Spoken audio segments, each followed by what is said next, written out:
Recording. We are. Yeah. And we are here. It's 2025, y'all. Did I do 205? 2025. There we go. 2025. What a time to be alive. It's the 305, dollar. Damn, just think 20 years ago it was 2005. I love you so long. I love you so long. That gotten so over, it's not even funny. All right. That's one way to open it. Ladies and gentlemen, welcome to Turning Time Podcast. And it is a new year. Hell yeah. Same us. Hell yeah. And it's also the beginning of the John Cena farewell tour. No yeet. No yeet. Amazing Hills. That's not what we're here for. I told you we were going to open up the show with the bang, and we are. I tried to do some cool shit and share the bracket on screen, but I didn't like how it looked. So that is on temporary hold right now until I can figure shit out. We're going to go with the old format until then. Wepa. For all those people saying, how do you have a bracket? How are you making these matchups with no bracket? We want to see the bracket. Shut the fuck up. Just know, I made these matches. These two have seen part of the bracket. They know I'm not fucking around. So, anyway, I said we were going to open up with a bang, and here we are. We are going to talk about the greatest, and I know it's subjective. It's very subjective. It's going to be way too early to call, but this is a special thing. Raw is officially off cable TV. It's going to be on. What is that thing they keep promoting it on for weeks now? Thank you. Raw is going to be on Netflix. When? January 6th.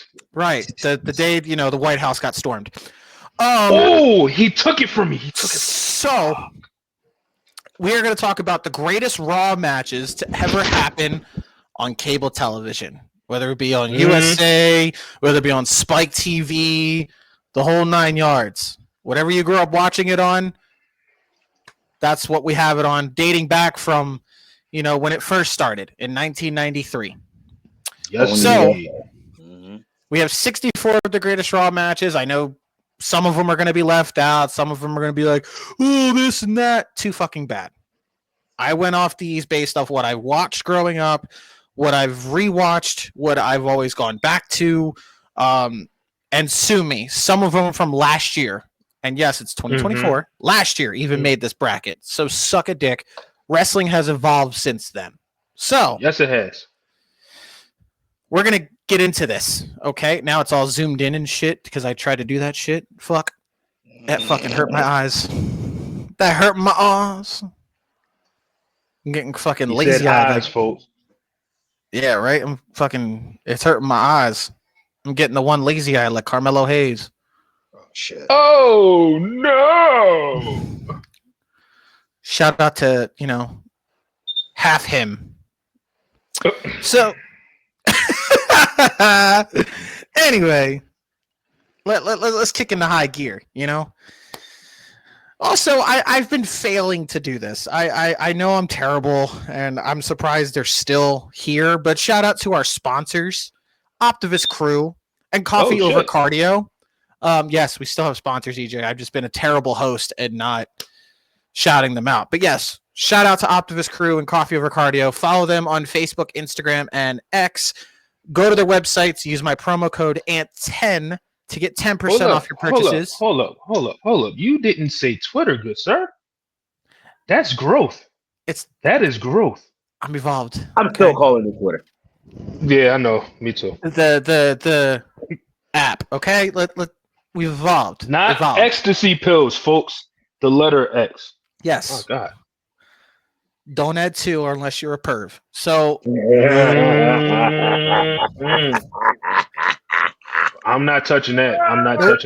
Anyway, Shout out to them for always sticking with the podcast. But yes, go to their websites, use my promo code ANT10 to get 10% off your purchases. Go check them out. They got some really dope stuff. Also, follow us on Spotify, YouTube, Instagram, and X. I'm evolving. Mm-hmm. Follow us on all social media platforms. And subscribe, and subscribe to our YouTube channel. Get that count up. Put the bell on for all notifications. Get that subscriber count up. Check out our latest video, which was our Turning Time Award show. We got to get those views up. We got to make sure that 2025 is going to be a breakout year for this podcast without any breaks, any interruptions, any fuck-ups in between that this podcast has had in the past 3-4 years of doing this. So we're on the road to a breakout year. We're on a road to a journey. To Rhode Island. Yes. Woo, woo, woo. We're on the bridge to Terabithia. So. You know it. Now, I've got all that fucking propaganda out of the way. Let's get into the bracket. Yeet. First matchup of the greatest Raw matches ever on cable television. Repo Man versus Signal. He had one job, folks. The NWO versus Stone Cold and The Rock on March 11th, 2002, which I believe was on the Go Home Raw before WrestleMania 18. Yes. Against Triple H and Shawn Michaels, December 29th, 2003. Now, I got my pick on this one. Hit me with it. Triple H and Shawn Michaels. Bang. Yeah. Because listen. As cool as the NWO versus Stone Cold in the Rock match was, for guys like us, we were used to the strange bedfellows of Stone Cold and The Rock when they would team up. So it was like, okay, they teamed up against a common enemy. Right.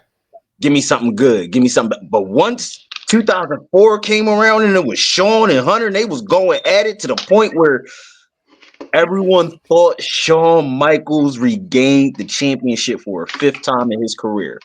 What happened? Eric Bischoff said, nope. Triple H, you still the champion. And that's when Stone Cold said, oh, yeah. Rematch at the Royal Rumble. Last man standing. And what's crazy is with that, my take is this. As much of an NWO fan that I am, that match lacklustered in a whole lot. Yeah, it did. I mean, as excited as we were as kids, because it was like, oh my God, it's this stable that's like one of the greatest of all time against two of the biggest stars in wrestling history on a Monday Night Raw for free. It was just like, okay, it's more focus on the build to Mania, and all the focus was on really Hogan and Rock, if you want to look at it. Yeah, that too. And I felt like if they would have arrived sooner, we probably would have had that match at No Way Out before Mania. Probably. That would have probably been the build right there. That would have been setting off the build to have NWO can't like come before at like No Way Out. Have him show up like the Monday after Royal Rumble, cause fucking havoc like a takeover, and then you have Stone Cold and The Rock step in as like sort of like a repeat of the Alliance type thing, but like two of the biggest stars are saying, fuck you, you're not doing like taking this, you're not doing this to our company. Build that at No Way Out, and then boom, off to the races to WrestleMania. Yep. But instead, with that match, it was as fun as it was. It was more focused on Hogan and The Rock, and Stone Cold played like a backseat character along with Scott Hall and Kevin Nash. I mean, I'm sorry, Quad, but like, but with Shawn Michaels and HBK, or Shawn Michaels and Triple H. I'm sorry, Shawn Michaels and Triple H. This was deemed like one of their greatest matches together. Yeah. Like, to me, clearly, I think the greatest match was the Last Man Standing. But this is like in the top 3. This shit's on their Armageddon match. in my opinion. Mhm. So You know what? And it's funny you say that because I will always stick to SummerSlam '02 as their greatest. yeah. But I mean that's arguably so.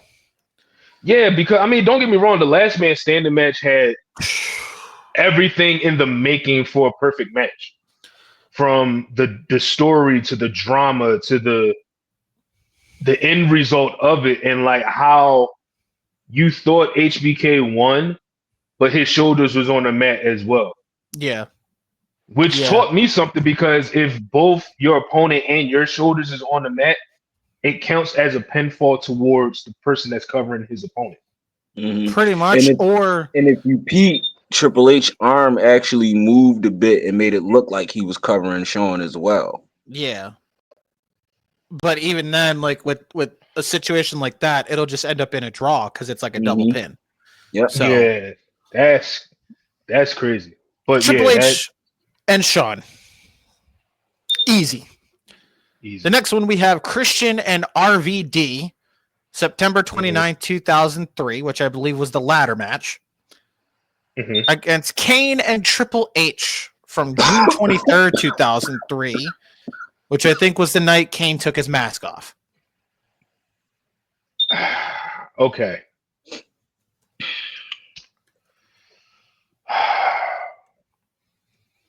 I'm not gonna lie to you. I'm gonna give it to Christian and RVD. Yes. Yeah, because there's nothing, and there's nothing against Kane and Triple H. I felt like it should have been more built to that. I'm gonna keep it a buck. It felt rushed. I'm gonna keep it a buck. Not only did it feel rushed, right, but there's that childhood part of me, that kid in me that was just like, Kane without his mask was just a no-go. But then you actually saw what Kane became. Yeah, you saw what he became. I was about to say more of a monster. But even after that, like after a while, like by I'll say 05, 06, yeah, wasn't that much of a monster, and it had a lot of people going, well, he should have just kept his fucking mask on. Well, that's because he was like knocking up Lita and shit. So yeah, so like for me, just off of that and that alone, because I shouldn't have never felt as though after that match and after that moment that Kane should have got his mask back. And I was feeling like that. Like honestly, like the moment he unmasked, it was something in my gut that was just like 2 years. It didn't matter anyway because he like got his mask back in like 2011. I was about to say that, and plus when everyone was first clamoring for it. I mean, here's my thing. I get that. Look at that story with him versus the fake Kane. Everyone was like, "Yo, reclaim the mask, put it on, put it on." Like it was too soon. So that was a terrible feud. You feel me? But RVD and Christian, yeah, they're like, here, a ladder match on Raw, banger for the Intercontinental champ. Like, yeah, you don't see a lot of those special matches on Raw anymore. No, they what it is if they're going to do it for a special reason. Honestly, I think Vince obviously did it as well to just pop a rating. That too. You don't see Triple H just handing out ladder matches on Raw because he has stories in his matches now, and he has stories building on his weekly shows now that he just doesn't need to just be like, here, a ladder match on TV for free just to pop a rating, and we have a live strip show. That's great. No, I was getting comfortable. But yes, Christian and RVD easily, because Kane and Triple H, it wasn't even their best match together. No. If I had to go there, their best match was their chain match at fucking No Mercy. Or no Mercy, Judgment Day. Judgment Day 2001. Oh, yeah. Oh, my God. Easily. That chain match. I'm about to watch that again tonight. Listen, also, Judgment Day 2001, underrated banger of a pay-per-view. Ladies and gentlemen, if y'all don't believe what we're saying, we encourage y'all. Go back and look at that match. That Yes. whole Just don't do two-man power trip and folks. Brother of Destruction rivalry was cooking on a different Yes. level. Like you just don't understand. Just don't Culminating- rewatch anything on Like- Netflix. Don't rewatch Well, they anything can't on watch it Netflix. on Peacock. And I that's can't- another thing. Before we get to the next matchup, ladies and gentlemen, if you're those people that's like, all the stuff ain't on Netflix yet, I just want y'all to remember when the shit got switched to Peacock, all of the stuff wasn't there yet neither. Like They took it off 40 Peacock? plus years, damn near They're 40 taking plus some years. stuff off Peacock. You know what I'm saying? Like 30 years of Monday Night Raw. You feel me? Well, because They're about to transfer over. if you think about it, their contract with Peacock ends next year. Right. So But what they're about doing the broke now, mofos, man? you got to pay fucking. Well, they're gonna do the PLEs on Peacock until they deal expire, and then all of They'll that gonna transition into Netflix. Yes. But still, what about the broke mofos, man? Well, you got to start paying $20 a month for Netflix. So, Man. but think about it. Think about it. You're paying $20 on Netflix a month, and you're getting the PLEs right there, as opposed to Max, where you have to pay a $10 additional just to watch an AEW pay per view. So Yeah, I was paying $7 a month on Peacock with the And PLE. AEW got all their content there. Yeah. First off, no, they don't. TV show No, that's they been don't. around for 30 They do years. not. Versus No, a no. TV show Hold that's on. been around for 5 years. I have Got Max, sir. I went on there, and it says AEW special events. They have the 5 pay-per-views from 2019, which are perfect because that was their best work. Uh-huh. And then they have Dynamite from 2019 and 2024. Nothing else. Well, What the hell? What in the actual hell? So suck a dick. Look, I'm happy because old AEW's on there. I'm good. I can watch banger after banger from 2019 to like 2023, maybe. So that means Cody getting 2 checks. Especially he's if still getting checks from the Fight Forever game. that means I get to rewatch Cody versus Dustin. So I'm good. And if you think about it, before we move on, real quick, y'all remember when CM Punk was suing WWE back when 2K15 was coming out? Yeah. Yeah. It's thanks to that with AEW Fight Forever, Punk, Cody, anybody that's on that game that's in the WWE still getting paid. Yeah. Fucking royalties. Hilarious. 2 checks. 3 checks. You get a check and you get a check. Or like LeBron Right. says, here go 2 more. You know, like Mhm. Christian and RVD. Yep. The next one, this one's going to hurt. Seth Rollins and Neville from August 3rd, 2015, with the almost pinfall from Neville Goated. against Mhm. Undertaker and Jeff Hardy from Undertaker, July Jeff. 1st. Oh, okay.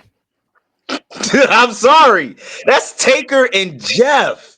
The ladder match. Ladder match. WWE Championship on the line. With Y'all JR on the youngins call. don't- Y'all youngins, exactly, with JR and King on the call. Y'all youngins don't know nothing about that. I encourage y'all go back and watch that match. Like dog. Climb the ladder, Jeff. You have a family. Make yourself famous, kid. Y'all, Make yourself y'all might famous. hate me. You're going Listen. Seth Neville? I'm going Seth Neville. Ooh. I understand it. And here's the only reason why I'm going Seth Neville was because realistically, y'all may agree, y'all may not agree. Mm-mm. But He gonna say some shit. Undertaker manslaughtered Jeff Hardy in the Yeah. most hilarious of ways. Well, yeah. On top of that, I mean, on yeah. top of that, I felt like Uh-oh. it was too fucking obvious that he was going to lose. Yeah, but it was the underdog feeling of Jeff Hardy I'm possibly sorry. winning. Hold on. No, I got to bounce back on that because as a kid watching that Raw, like that was one of the few Raws I got to watch as a kid back in 2002 that we had cable. Yeah. I swore up and down that Jeff was coming out of that, especially with that call, climb the top of the ladder, Jeff, make yourself famous, kid. I'm like, yo, he gonna fucking do it. But Taker being Taker, even though he was American Badass, just popping out of nowhere. Grab that nigga. I'm like, oh, damn. Never mind. But that's the thing. It was the kid in us that also, like, again, it's an underdog feeling story. We all looked at Jeff Hardy as like a fucking hero. Like, oh shit, he's gonna fucking do it. And then just that close second, you have Undertaker just saying "fuck you" and taking the title. And then after the match, he shows Jeff a sign of respect. Like a heel Taker showed him a sign of respect, which you don't get much from the Undertaker. And that's what made it more special. In the words of the immortal racist Hulk Hogan, ain't gonna work for me, brother. No, now I will say that false finish with Neville. Yes. Ooh, with mother dog. I'm not gonna lie. I'm glad these two matches is up against each other because for me, I still would have to pick Jeff and Taker. But that feeling of Neville getting that, because as you think of obvious victories, I knew Seth was going to retain. But to see that red area hit, and then I'm like, oh, he really going to do it. I was wrong. And then the foot hit the rope. I was like, oh, I was right. Yeah. That's what threw me off.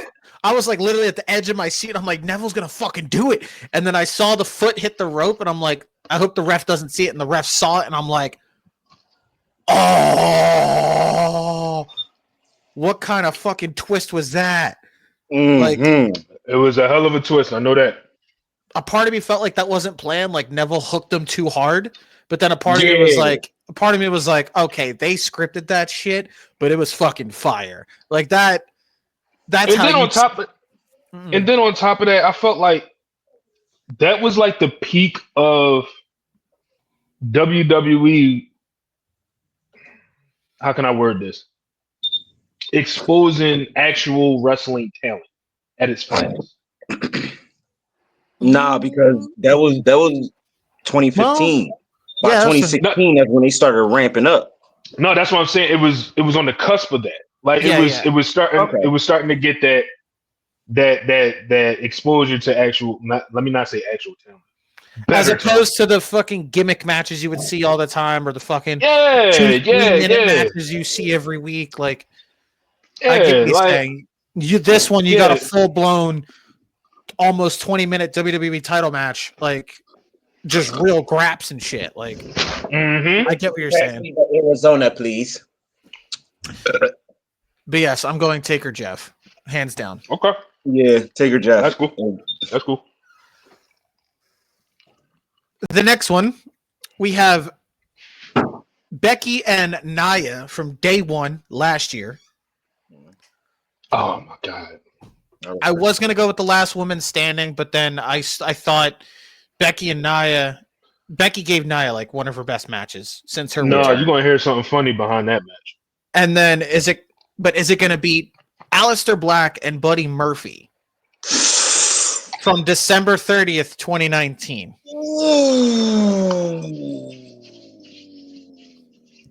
A banger that just came straight out of nowhere.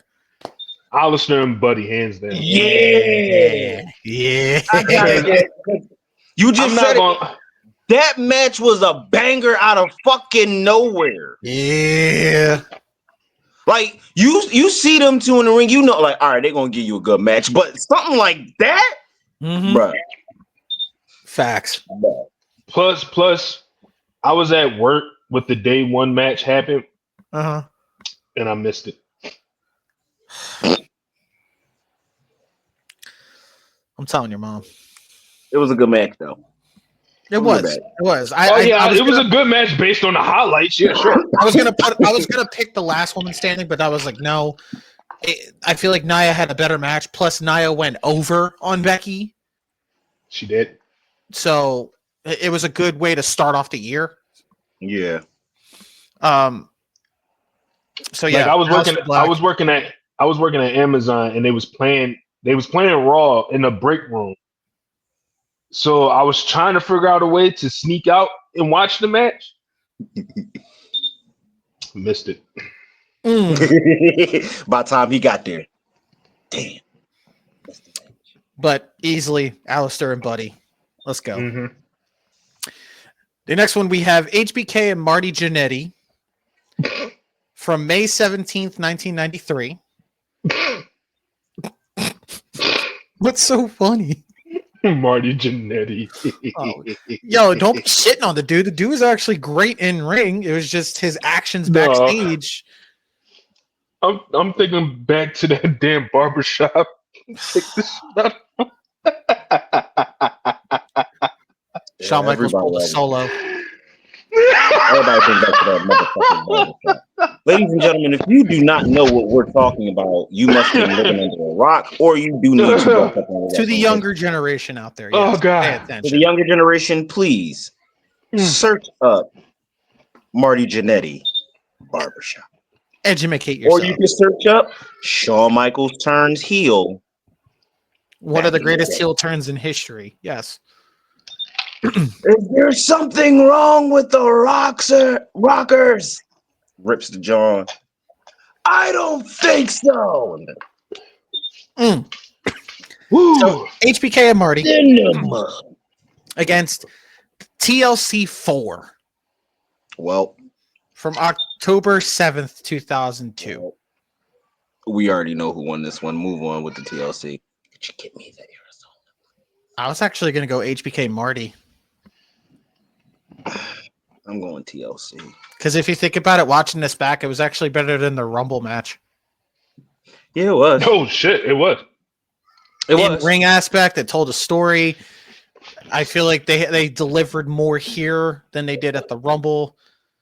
And I don't know, it just felt like it was a very good match. TLC 4, I obviously was thrown together from the Raw roulette, and it was just to pop a rating because, you know, Eric Bischoff. But at the same time, it was just thrown It together. was damn good. It was damn good. I mean, it was good, yeah, but it was just thrown together, you know? Kind of like how we talked about earlier with the 3-on-2 with NWO. It was just thrown together.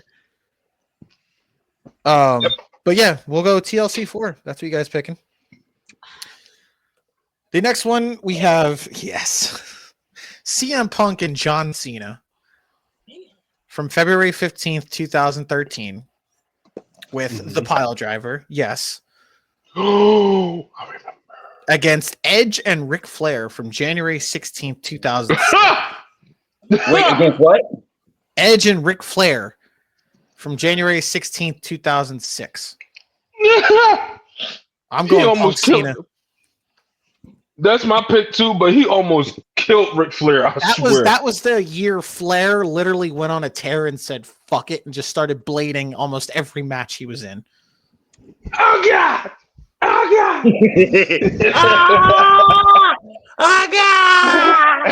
god! And then fucking died through a table because Edge jumped it. Dude. Was Ric that Flair also needs just no a regular more. TLC match? Yeah, Just thrown that on was Raw? no, that was for the championship, wasn't it? Yeah, it but was wasn't it for just the a WWE TLC championship. match? Mm-hmm. Yeah. It was for the WWE championship. Mm. Speaking of regular TLC matches thrown on Raw, I did snub CM Punk and Ryback because fuck Ryback. I ain't even Good like man. that match. Good, Because fuck fuck Good Ryback. man. Good man. But I'm going Punk Cena because of the obvious. The Pile Driver. Well, arguably it was their best match together. Yup. Yeah. People say Money in the Bank. Okay, Punk, cool. what do you want to do? John, I'd like to Pile Drive you. Okay. And what I keep like going after people, an underrated banger was their Night of Champions match from 2012 Oh, yeah. with the German thinking Cena got the pin, but really Talk to it was a draw. CM to Punk Can you- coming out with the can fucking you- Yankee gear in Boston. Can you back up from the camera though? Like No.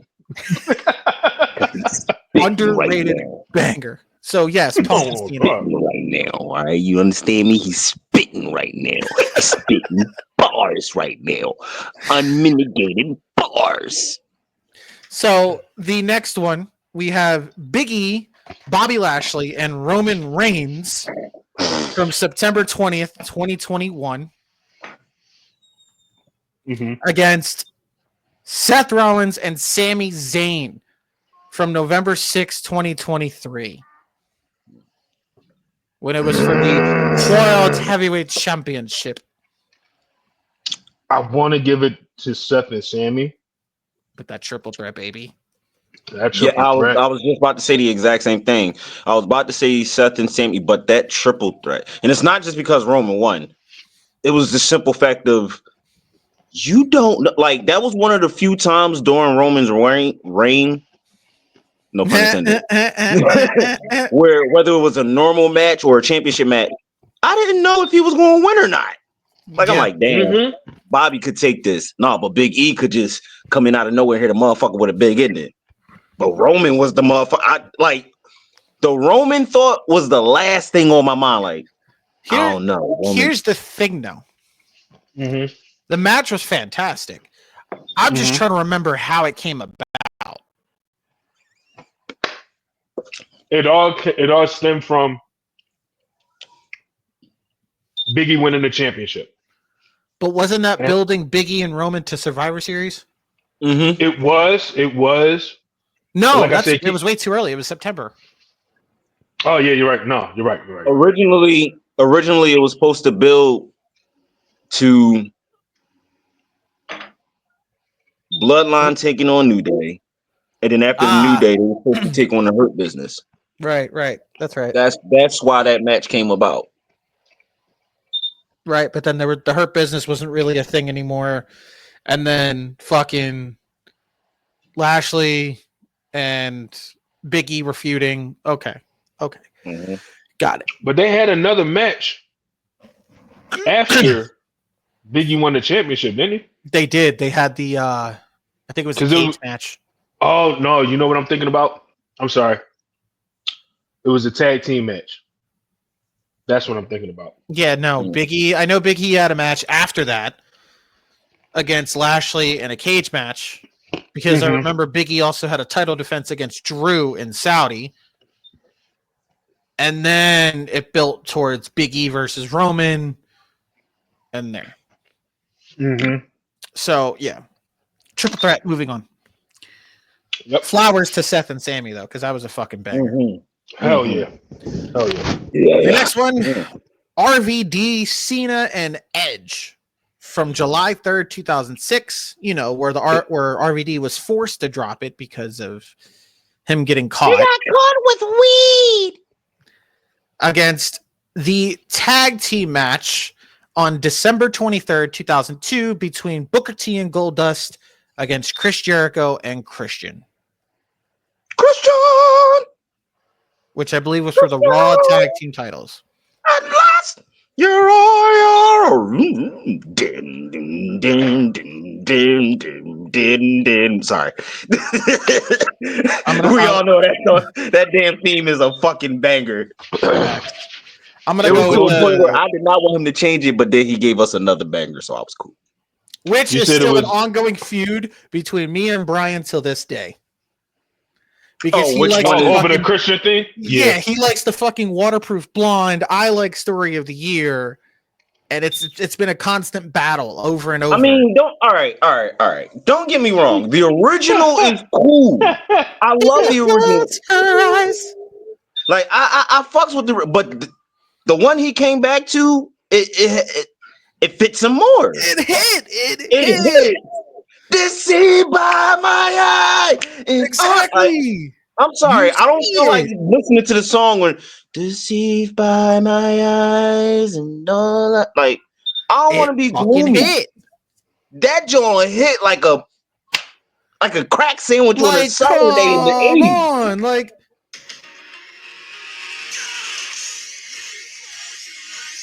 Like that hit. Like, I'm so mad that he's not there anymore because I can't hear it anymore.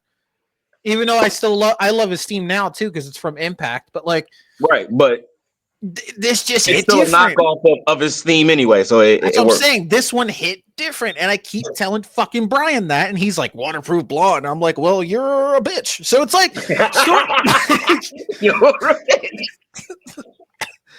I'm gonna go with the triple threat Yeah. because it built for another summer feud between Cena and Edge. So Honestly, I'm only going against the triple threat because You're fired. I wanted to be there and I couldn't go.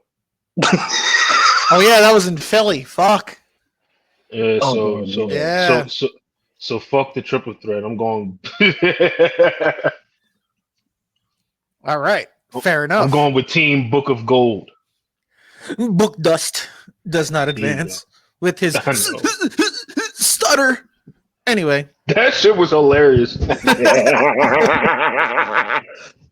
Listen, don't be mad at us, okay? We were raised in a different time. and look, I'm not making fun of special Russell people. Band. Thank you. You never judge a book by its cornbread, damn it, cornbread.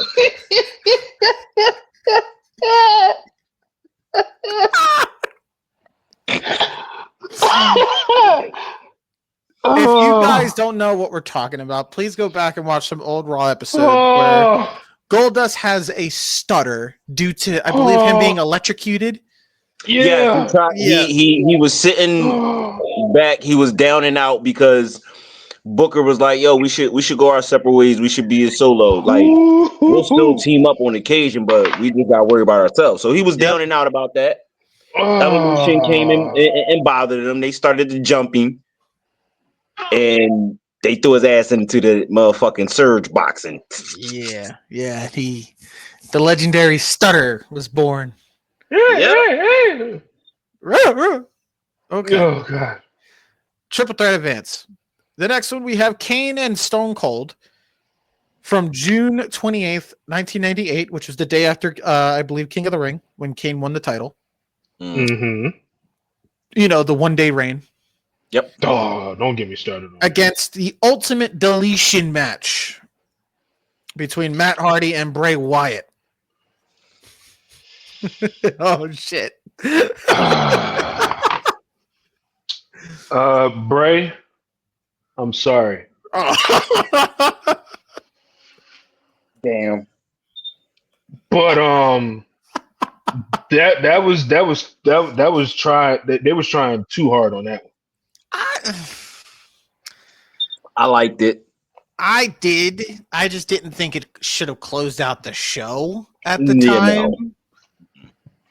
Because it was like a main event, and I remember posting it on Facebook. I'm like, this is what you fucking close out Raw with? Like, what the fuck is this match? And of course, I got people attacking me for it, but I'm like, still, what the fuck is this? It was entertaining. Don't get me wrong. But like, it's like, oh, you didn't watch TNA. And it's like, well, there's a reason. You don't carry this shit over. You don't. Like, why? Leave that shit over there. Like, trust me, I've watched the one with Matt and Jeff. Or, I'm sorry, Brother Nero. But, like, whatever. Don't carry that shit over. Mm-mm. Plus, it was like 2018. It was on the verge of Vince's bad booking. So, I'm going to go Kane and Austin. Yep. Yeah. Oh, boy. I'm sorry. The next one, John Cena and HBK. The hour-long match in London. Moving on. Wait, who's it going up against? Eddie Guerrero and RVD from May 27, 2002.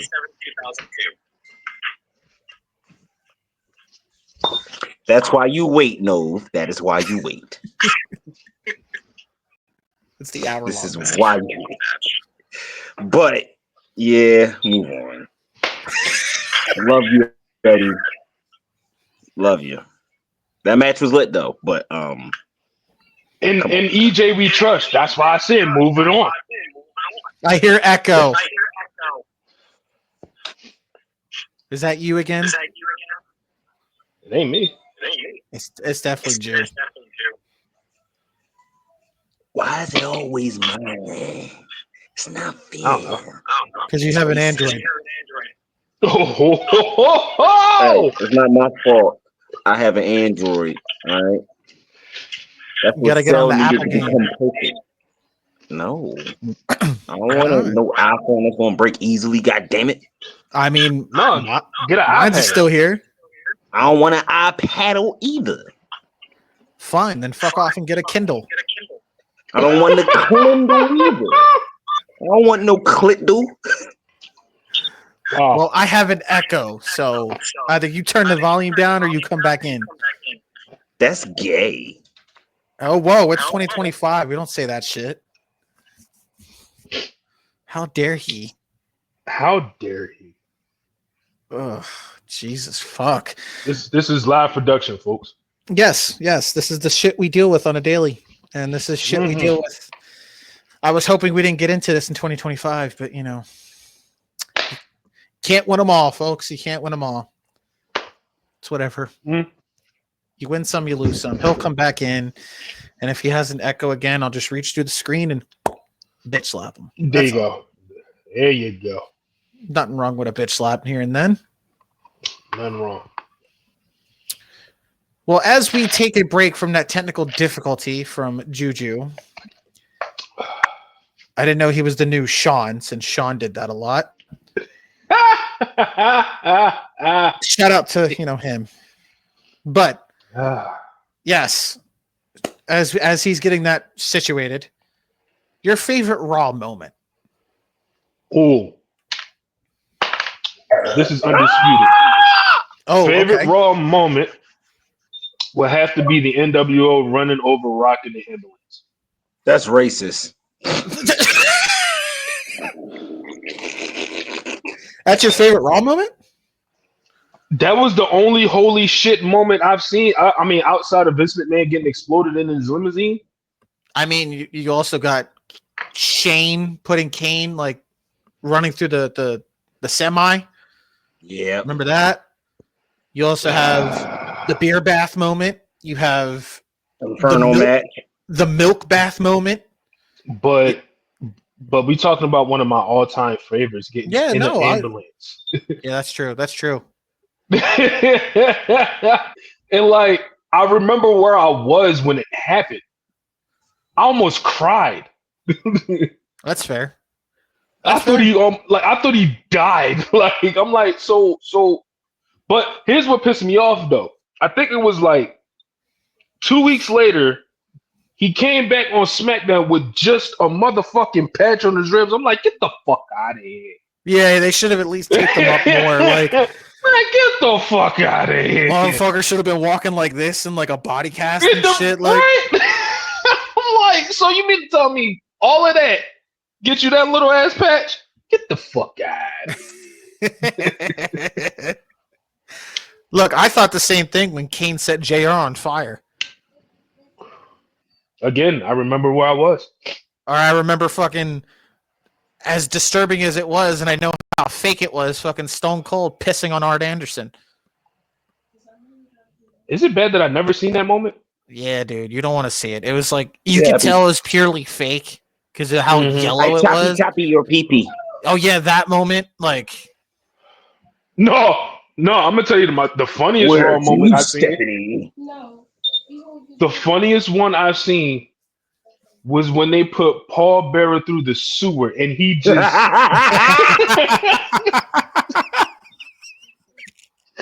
dude, when I say yo, I was not expecting him to just fall through so easily. I'm like, what the fuck? Nah, man. Then you got you got Shelton Benjamin's mama. Oh. Remember that shit? And then you got fucking there's a lot. You have DX with Crime Time. You have fucking in London. In London. That was hilarious.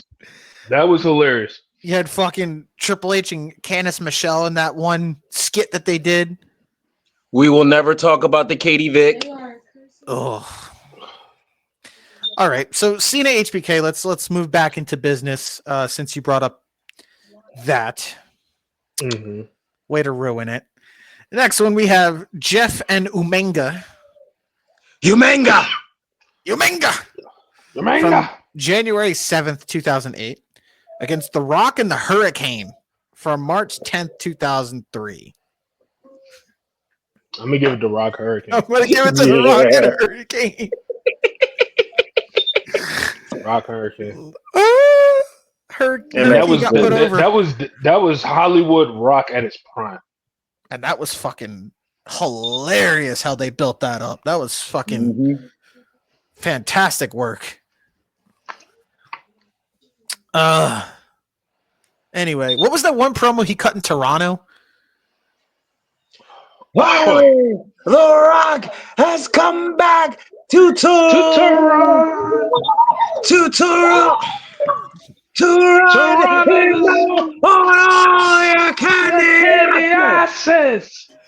And he was like, "Yay!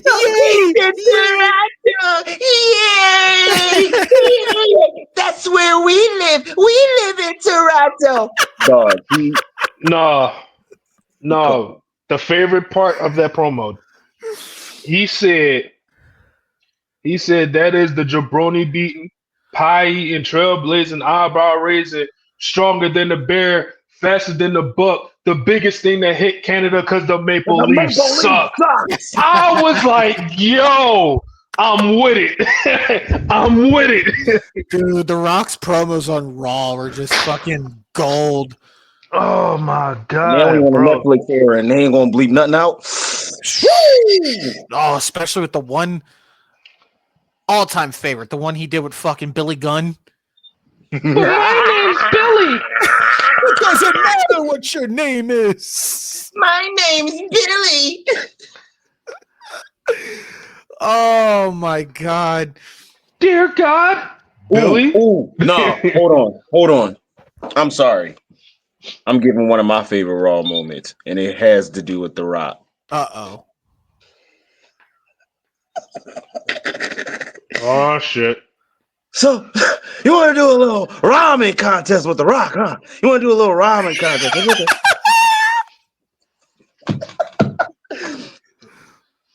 Booker T and Shane, the punk ass sucker, and the motherfucker.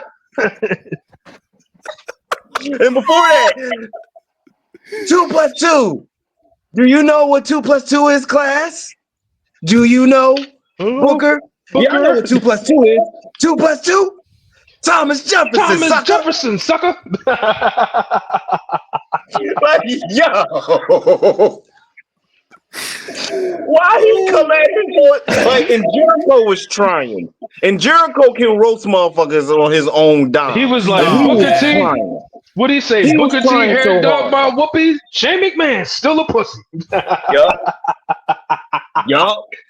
Yo, that's the thing, though, and like I think Jericho was trying, but he was too focused on cutting up Stephanie because everybody was cutting up Stephanie at that time. And the whore. Oh my god. That's what Vince wanted, though. Like that was Vince McMahon's doing.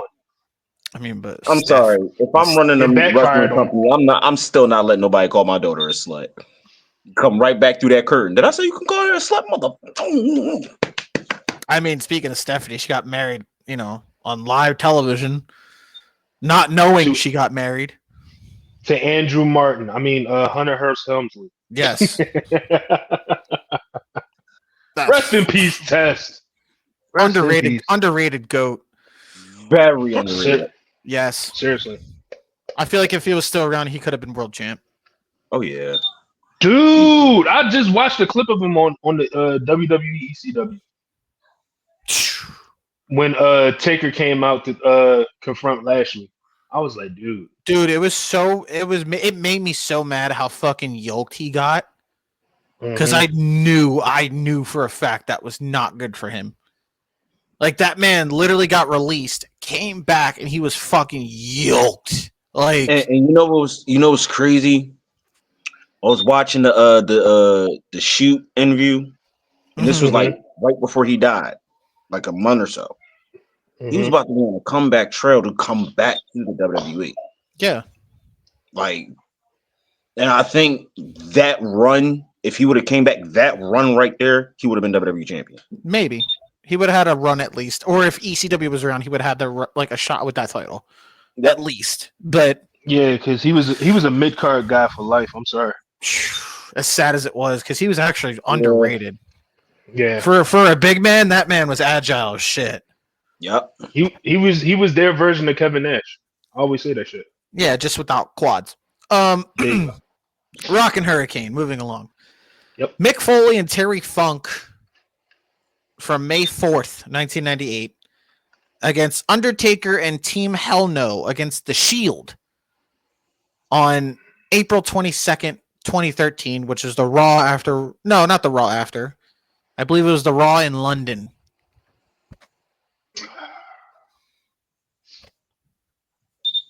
Yeah, because this was a few weeks after Mania. Yes, because they confronted Taker the Raw after Mania.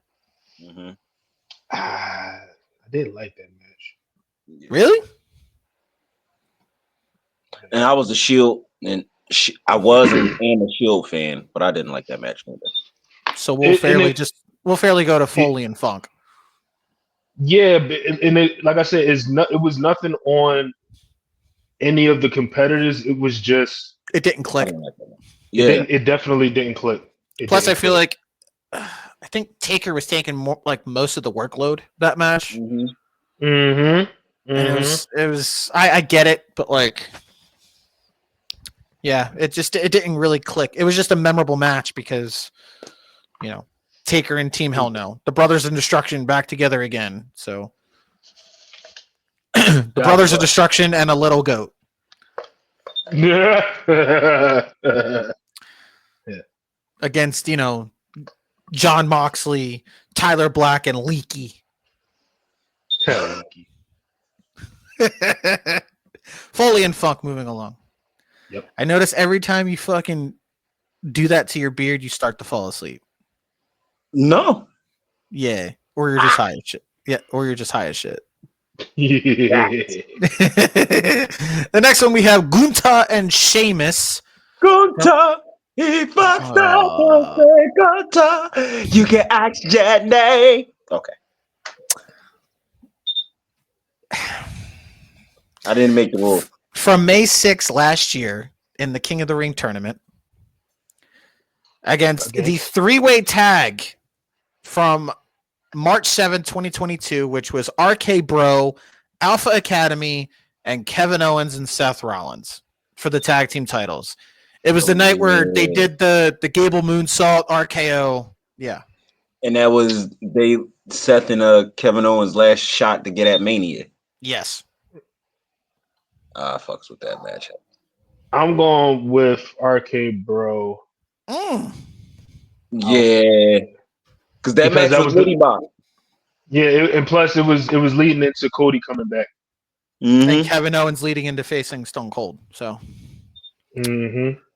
And like with the Gunther and Sheamus, it wasn't their best match. I mean, they always have fucking excellent chemistry together, but like on that night, I feel like it just wasn't given enough time. Yeah. That too. Everything was just rushed. The finish was rushed because they had to get off the air, and it was just like, well, fuck. Well, I mean, they gave us a sneak preview of what's going to happen at Mania. Right. Gunther and Sheamus, you think? Well, I'm sorry. Damn. Damn, man. Your brain farted. Your brain farted. Sheamus is going for Braun. Remember that. Thank you. There you go. Thank you. And from reports, apparently we're getting Gunther and Seth, so I don't fucking know. Which I'm not mad at it. I'm not mad at it, but I'm mad at it. At this point, WWE has now masterfully been putting out shit and then flipping it. I don't know. Because speaking of, we got two of our Mania predictions this early. Yeah. Well, let me not say two of them. One of them we're getting early. The other one we've talked about it, but they're Six. pulling the trigger. Yeah, they're pulling the trigger on it at on the 6th. Yeah, with Punk and Seth. But like, this is the thing with that. I'm hearing reports that they're very careful with what they book because they don't know when The Rock's going to show up. Even if he does show up, then plans have to change. Like, first off, you're not giving me Cody versus Cena at WrestleMania. That's not happening. Not at all. I am not seeing Cody go heel. I'm not seeing Cena go heel for this. You're not giving Cena a 17 title for Cody. No, it's not going to happen. No. You're not going to get a passing of the torch moment to somebody who's almost 40. That's not going to happen. Mm-mm. You're giving me Cena and Gunther, or you're giving me what I predicted, which is Cena and Drew. That's what you're giving me. As far as Cody goes, it's either The Rock or Orton. That's it. Honestly, I see that Cena Drew thing happening Yes. more because he's going after everybody that helped. What's his name?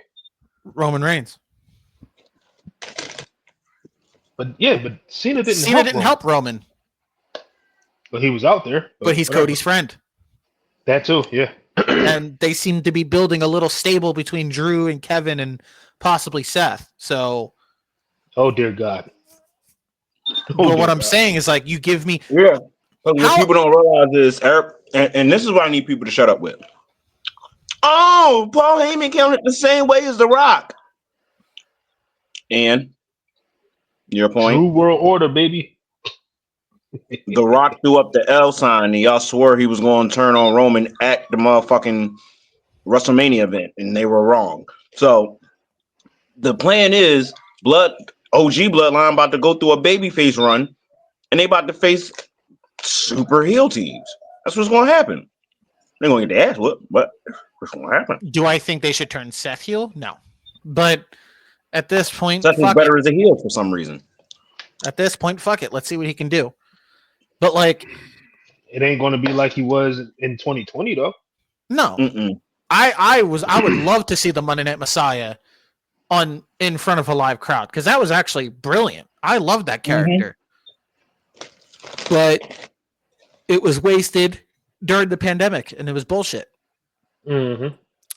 But how I would do it for Mania, you would get Cena in the Rumble, have Drew screw him at the Rumble. Boom, there's your Mania match. Cena and Drew. You get Gunther. I'm sorry. Look, I know people are rooting for Punk versus Roman at Mania. In my opinion, you save that for SummerSlam. You give me Punk and Thank you. Gunther at Mania. That's it. Or you have Seth beat Gunther at the Rumble, and you give me Punk versus Seth 2 at WrestleMania. For the title. Yes. And you give Punk his win back because I believe Seth is going to win on Monday. That makes sense. In my opinion, I believe Seth is going to take the win. That's going to be his title shot to go against Okay. Gunther. It's either he's going to take the win or it's going to go to no contest because they're going to be brawling all types of crazy. No, I see Punk putting over Seth. In a That's way, good. As I- bad as he doesn't want to. no. I can see it in a way as, in a personal way, Punk saying, I'm sorry. Here you go. I'm putting you over like you really wanted me to. And in a way for story-wise where, okay, we're going to build Seth to be world champion again, only to lose at WrestleMania to CM Punk, which was supposed to be the main event of night one last year. So then you have Cody versus, it's going to go Cody versus Rock. I for some reason, I don't know why. I'd rather have Cody and Orton. That's just me. And then you find a way on Monday to give me Roman and Rock for WrestleMania. Yeah. That's it. Mm-hmm. But the three-way tag, moving along. The next one, we have Daniel Bryan and Randy Orton from June 24th, 2013, which I believe was the no-holds-barred match, or the no disqualification match. Uh-huh. And the hilarious moment where Orton yelled at the fan, "It's no DQ!" There's no bell to ring. against Triple H and Chris Jericho from April 17th, 2000 with the Earl Hebner situation. Now, I'm making this decision based on crowd reaction. That pop for Triple H. Jericho. Triple H versus Jericho. I'm going based on Earl puts Triple H back. That pop for Jericho was insane. That man was gone. That man was gone. And then Triple H reversed the decision that night. I thought we had Jericho as champion, man. I was mad as shit. Hey, remember, Vince made fun of that. Chris Jericho not knowing what the champ he could have been. Yep. At the same time, though, I felt like that definitely would have been too soon for Jericho. At that time, yes, but Yeah, it was perfect when he won it at Vengeance, which the unified. Yep. Yeah. The first he still ever won't shut undisputed. He still won't shut the fuck up about that, man. Because he has every I reason. call him the under stupid champion. I beat The Rock and Stone Cold in the same night. I'll be that one fan in the back. Shut up, we get it. Now go kill a Ring of Honor. Anyway, kill an already dead show. Ooh. Daniel Bryan and Cesaro from July 22nd, 2013, banger, against Ric Flair and Mr. Perfect from January 25th, 1993. Mr. Perfect, I love you, but I'm giving it to Cesaro. Ooh. I was actually going to go with Rick and Mr. Perfect. Oh, you're going Rick and Kurt. You're going Richard Flair and Kurt Hennig. And listen, either one that passes is not a wrong answer because both of them Jones was phenomenal in their own way. Cesaro, to this very day, is criminally underrated. Of course. Yeah. Of course. Is he being wasted in AEW? Yeah. Of course. Yeah. He was being used better in the WWE than when he being used now. Cesaro's That's tag just my teaming with opinion. Cesaro's tag teaming with Wheeler Useless. So oh shit. I'm gonna go Flair and Perfect. Okay. Because I'm sorry. See, now you got me triggered. That man should have stayed in WWE if he was going to be used like this. I'm so fucking sorry because to see somebody with that type of talent to be wasted like that pisses me off to no end. Like it's just they have no direction for him, and it's sad. It's sad. At least, even though if he wasn't, winning championships and whatnot, we can honestly say Cesaro was damn near important at anything he did, whether he was low tier, mid card, shit. Even when he contended for the world title, he was important in everything that he was doing in the WWE. And he gave Roman Reigns a low key banger. Like nobody understands that. Nobody understands that. Like come on, and we said it before. We said this man is criminally underrated, and it's not even funny. It's not. No, it's not. Like who he was pre WWE and when he got to WWE. In my opinion, both of those time frames was his best time. And then we got this shit show of AEW. I mean, he was good when he first... Don't get me wrong. I was about to say that. First got there, cool. Now, shit show. Yep, pretty much. So Flair and Perfect. Moving along. The next one, Miz and Jerry Lawler from November 29, 2010 against Cena and Cesaro from February 17th, 2014. Cena and Cesaro. Which was part of that. I believe the US Open Challenge. No, it wasn't. It was just a regular match. Yeah. Like, don't get me wrong. Banger. It would have been like, as a fan, it would have been cool to see Jerry Lawler win the title for the first time, but then reality kicked in. That man is an old ass man. That motherfucker was not winning this shit. Why did we even do this fucking match? I'm mad that he actually put on a banger that day. I was like, what the fuck? Right. I'm just sitting there. I'm like, all right, why did we do this match? So then the banger happened. I'm like, oh. I'm like, and then Michael Cole just came in and just ruined it for me. I'm like, all right, hold up. first off, it was the Miz at that time. He was still iffy, but at the same time, it was like, hold the fuck on. Jerry Lawler having a banger match in 2010. What the fuck am I watching? Shout out to the Miz for taking care of Jerry Lawler, though. Yes, Mhm. yes. He took care of that man. Protected that man. Definitely. Mm-hmm. But the crowd was hot for Lawler, and I'm like, He was almost there too. almost.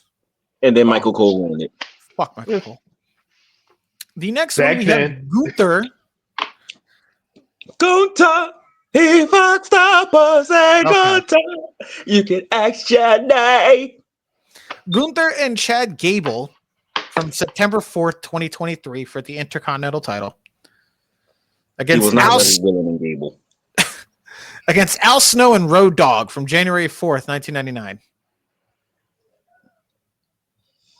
I'm That gonna was go actually a Gunther. sweep. I'm That was going Gunther. I'm going real fucking graps. Gunther and Gable, man. Yes, sir. I was about to say because don't get me wrong. That Al Snow match was Road Dogg actually match was a sleeper. Yeah. It was a sleeper. But straight grabs, man. You got to Real go with grabs. Gunther. He Plus, fucked up. that was the time they should have pulled the trigger on fucking Chad Gable. And look, 'Cause he I love. was ready, willing. Oh god. And oh look, god. Oh god. I'm not gonna start the argument because there's a lot of people that still say that should have been Chad Gable at WrestleMania, not Sami Zayn. I get it, Mm-hmm. but at the same time, I feel like I look at it as Sami Zayn would have been in that position to face for the Intercontinental Championship anyway, whether it be Gunther or Chad Gable. So, but at the same time, I feel like it was also a way for Triple H to get Sammy on the card in another moment. And at the same time, I feel like it was also another way where I feel like he was moving on from Gable or he had better plans for Gable. Mhm. I don't know, but I feel like it was more of a memorable moment with Sammy beating Gunther at Mania than Gable trying it for a third time. yeah. So I don't know. I don't know. Either way, we got real craps. Real grabs. So Right, the next real. one is a battle of tag matches. Okay. The first tag match on May 26, 1997 with Stone Cold and HBK versus Owen Hart and British Bulldog Whoa. against the two-man power trip against Chris Benoit and Chris Jericho. 2-man power trip in the Canadians. So the Chris Coalition. Yeah, the night where Triple H tore his quad. And finished the match. And finished the match. Yeah. By taking a Walls of Jericho on the fucking announce table. We're going to go with that one. You sure? Because the first match, Dave Meltzer gave it 5 stars. Who gives Man, a fuck what Dave Meltzer gave? I don't care if he gave it 5 Whoa! stars, 5 crippets, 5 Twinkies, 5 fucking ding dongs. I don't care. Fuck a Dave Meltzer. What is EJ screaming about? JoJo's in AEW. So yeah, she just did one announcement. Everybody taking that shit, but Like Oh, she's she's not permanent. Permanent. no. she was a Okay, special all right. ring I feel announcer. better now. I feel better now. All right. That's Still still my getting that JoJo. WWE money. Come on now. That's still my JoJo. Oh fuck yeah! Triple H confirms that Joe Tessitore will be on the SmackDown commentary team. Yeah. So it's a 3-man joint? No, I think it's gonna be him No, and they swap. yeah, I think it's gonna be They him swap. and Michael Cole, Pat No, McAfee it's gonna be- gonna be on it's gonna be a Raw. 3-man. You're gonna have Joe, Wade, and Corey. Oh. I'm fine with that. Okay. Fine So with it. yeah, Michael Cole and Pat McAfee, they're gonna be on Raw, and then you're gonna have them on SmackDown. Hulk Hogan is gonna be showing up in a couple appearances. I don't want Raw no more. I don't want it no more. Who gives a fuck Why? about Hulk Hogan? Because I wanted Michael Cole and Pat McAfee on Raw. They are gonna be on Raw. What the fuck you talking about? Like I just said that. Pat McAfee and Michael Cole are gonna be announcing Raw. Joe Tessitore. No, Joe Tessitore, Wade Barrett, and Corey Graves will be on SmackDown. Oh, all right, cool. All right. I ain't here. Oh my god! Clean your ears. So You're fired, though. how many times I had you a have- senior moment. I had Hold a up. senior moment. I Okay, get leave me it. alone. I got it. You just Man. turned 32. You're pushing 52. But look, Thank you. Juju, how you gonna keep firing this man when it's not even your show? Thank you. Like, What are you, Donald Trump? All of a sudden, you're fired. Like, oh, triggered. Triggered. The tag match. Moving on. Oh, he's back. Oh, he's got a super. You motherfucker. Yeah, I got my Superman. Superman 1v on. I mean, I got Punisher. You got Punisher, you got Superman, and I got Super Cena. So, Yeah! but it's Yeah, I special know. because it's the last time is now. Yeah, I had this Yep. on the whole time. I'm wearing my onesie. See, like this was a special Christmas gift. Shout out to the wife. So Make sure you smell her face for that. Whoa, wait a minute. We on air, sir. We Oh. on air. Smell her face. We want- oh, Okay. okay. Oh my lord! Yeah, let me just. You just grab, No, grab her no, face. no. You tilt her to the side, and then Bad you smell juju. her face. Bad like a line of coke. Bad juju. That's bad, the rules of love. Bad. Okay, that is the Bad. rules of love. They gotta sit there and take us. All right, they gotta take us, smell on their forehead. Just walk No. up on them like, "Hey, how you doing?" And then Bad lick their juju. forehead. Okay, Bad that's how you juju. gotta do it. It's gonna be this Bad, kind of night. bad. It's gonna be this kind of night. Only the I real smell OGs. your face. The only real OGs remember this.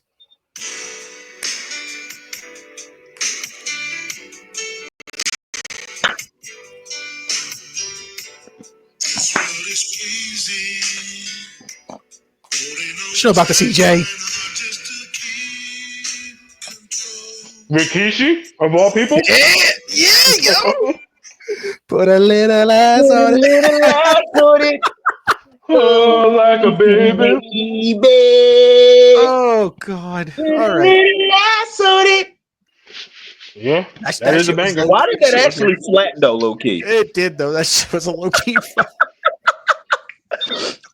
Like when that Untouchables album dropped, I was like, all right, let's see what we got here. And you And got then we a got couple some low good key shit. bangers out of it. Like, 1, 2, 3. Can you dig it? oh no, I fucking hated that song. All right. All right. I But fucked when he with started using it as a theme, I was like, yeah, no. You should no, have just I fucked with Rikishi's song. I low key fucked with Kurt Angle's song. I fucked with don't suck. fucking what was it? The Los Guerreros. I fucked with their song. I think that was it because I didn't really care for anything else. I think Trish had one. Trish had one. Radio Yeah. Cereal was on there. Stone Cold had monologues throughout the. That was fucking hilarious. Actually, that whole album wasn't that bad. Like, I feel like they should redo it now with the wrestlers now. Oh, that'll be extra hilarious. But you Yeah, know, seen on there with Basic Thugonomics. they don't want to bring back Jim Johnston, so It's fine. put him in the Hall of Fame or we riot. Yeah. Real shit. Real shit. Which rumored Batista's supposed to be the first inductee on Netflix.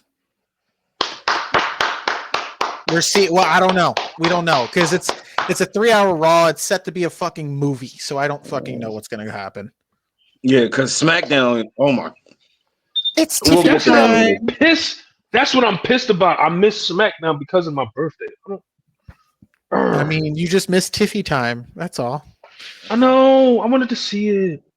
But you could tell Triple H fits better with 3-hour shows because it flows so much better. Yeah. Because with That 2 shit was hours, flowing. I feel like with 2 hours, he tries to pack everything in and it just feels rushed. Yeah. You could tell with Triple H, he can get his creative juices flowing if he has that 3-hour format. So it's good that Raw and SmackDown, even though I have to get used to it now, that SmackDown's going to be 3 hours going forward. Like the way the show was last night, it flowed. And it was lovely. Yes. All right. We got the largest gate of all time. Highest gate, highest selling merch. Netflix.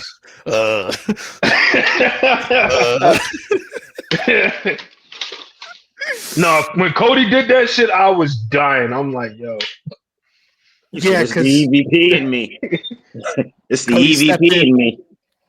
That was great. All right, back to this. Cena and Dean Ambrose from March 30th, 2015. That was part of the U.S. Open Challenge Mhm. against Bret Hart and the 1-2-3 Kid from July 11th, 1994.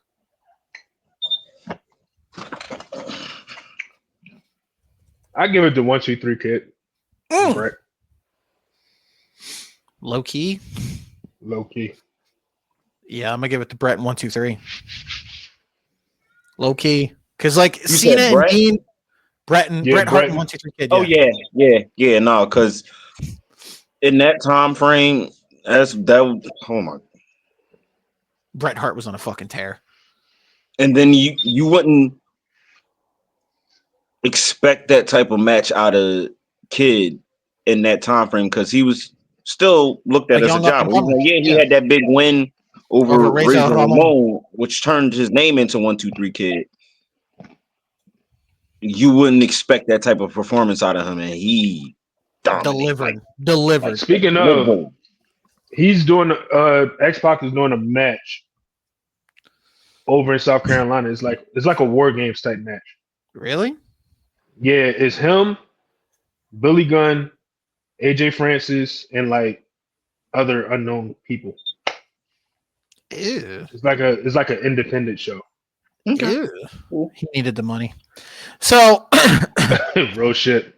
Yeah. Bret and Not even 1-2-3. that. Sometimes they'll go out there and just they'll get the bread, but sometimes they like to impart wisdom and whatnot. Because I got to pick,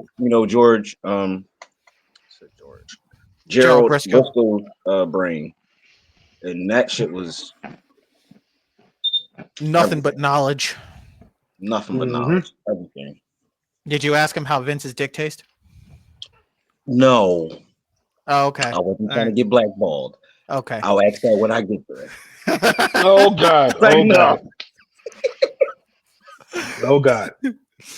Oh man, fuck Vince McMahon. The next one, Triple H and Shelton Benjamin from March 29, 2004 against The Shield and the Wyatt family from March 3rd, 2014, which was the rematch from Elimination Chamber. Wait, which Triple H and Shelton match was that? Because they had like 3 of them back to back. I think this was like when they started to push Shelton as like a big guy. When he first got drafted, right? Yeah. Mm-hmm. And they were really pushing Shelton to be like one of those guys. There we go. Siggy. I'm going Shield and the Wyatts. Yeah, I give it to Shield and the Wyatt. Hell yeah. The Shield and the Wyatts. Hell yeah. Like, They was clamoring for that joint. I'll never forget that moment. you want to know what was going to make me pick the choice? Before the match even happened. When Daniel Bryan and CM Punk was rumbling the Wyatts and the Shield and them got involved. And no, it was the Shield and versus CM Punk and Daniel Bryan. Wyatts got involved. They started brawling, and that's when they was like, wait, we got a common enemy. I'm like, nah, y'all got to rumble. Like right now. And then they gave it to us. Literally that made my dick hard. Anyway, Shield and the Wyatts moving along. Roman Reigns and Cesaro from December 11th, 2017 against Ilya Dragunov and Ricochet from May 6, 2024. It was actually a good match. It was. It delivered. I think that was a King of the Ring qualifying. It was like a first round. It was. Yeah. But, Ricochet didn't want to put people over. Now look at him. He's stabbing Swerve in the face. Looking like fucking... Dude, if he you wanted to did do a heel something. turn, you should have just asked Triple H, hey, I'll do a heel turn when we move to Netflix. Can I, since I already look like him, can I act like Andrew Tate? Like...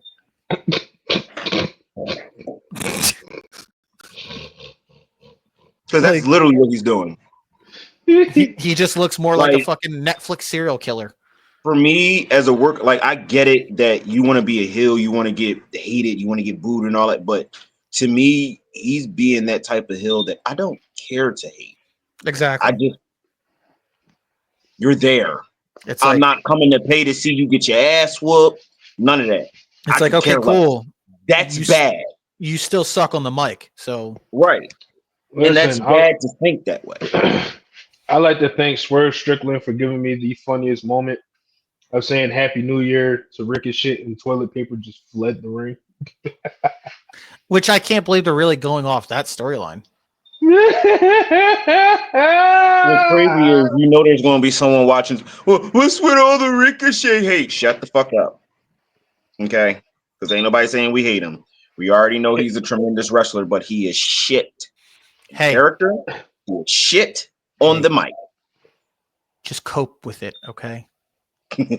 I see what you did there. Shout out to the GOAT, Cope.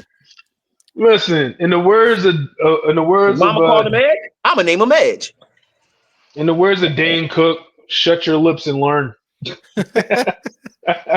What made me mad is that no one commented on the fucking Instagram post, but they're like, "Oh, it was AEW celebrating Cope." And they're like, "Oh, what's your all-time favorite Cope match?" And it's I was ready to comment and be like, "He only had one match."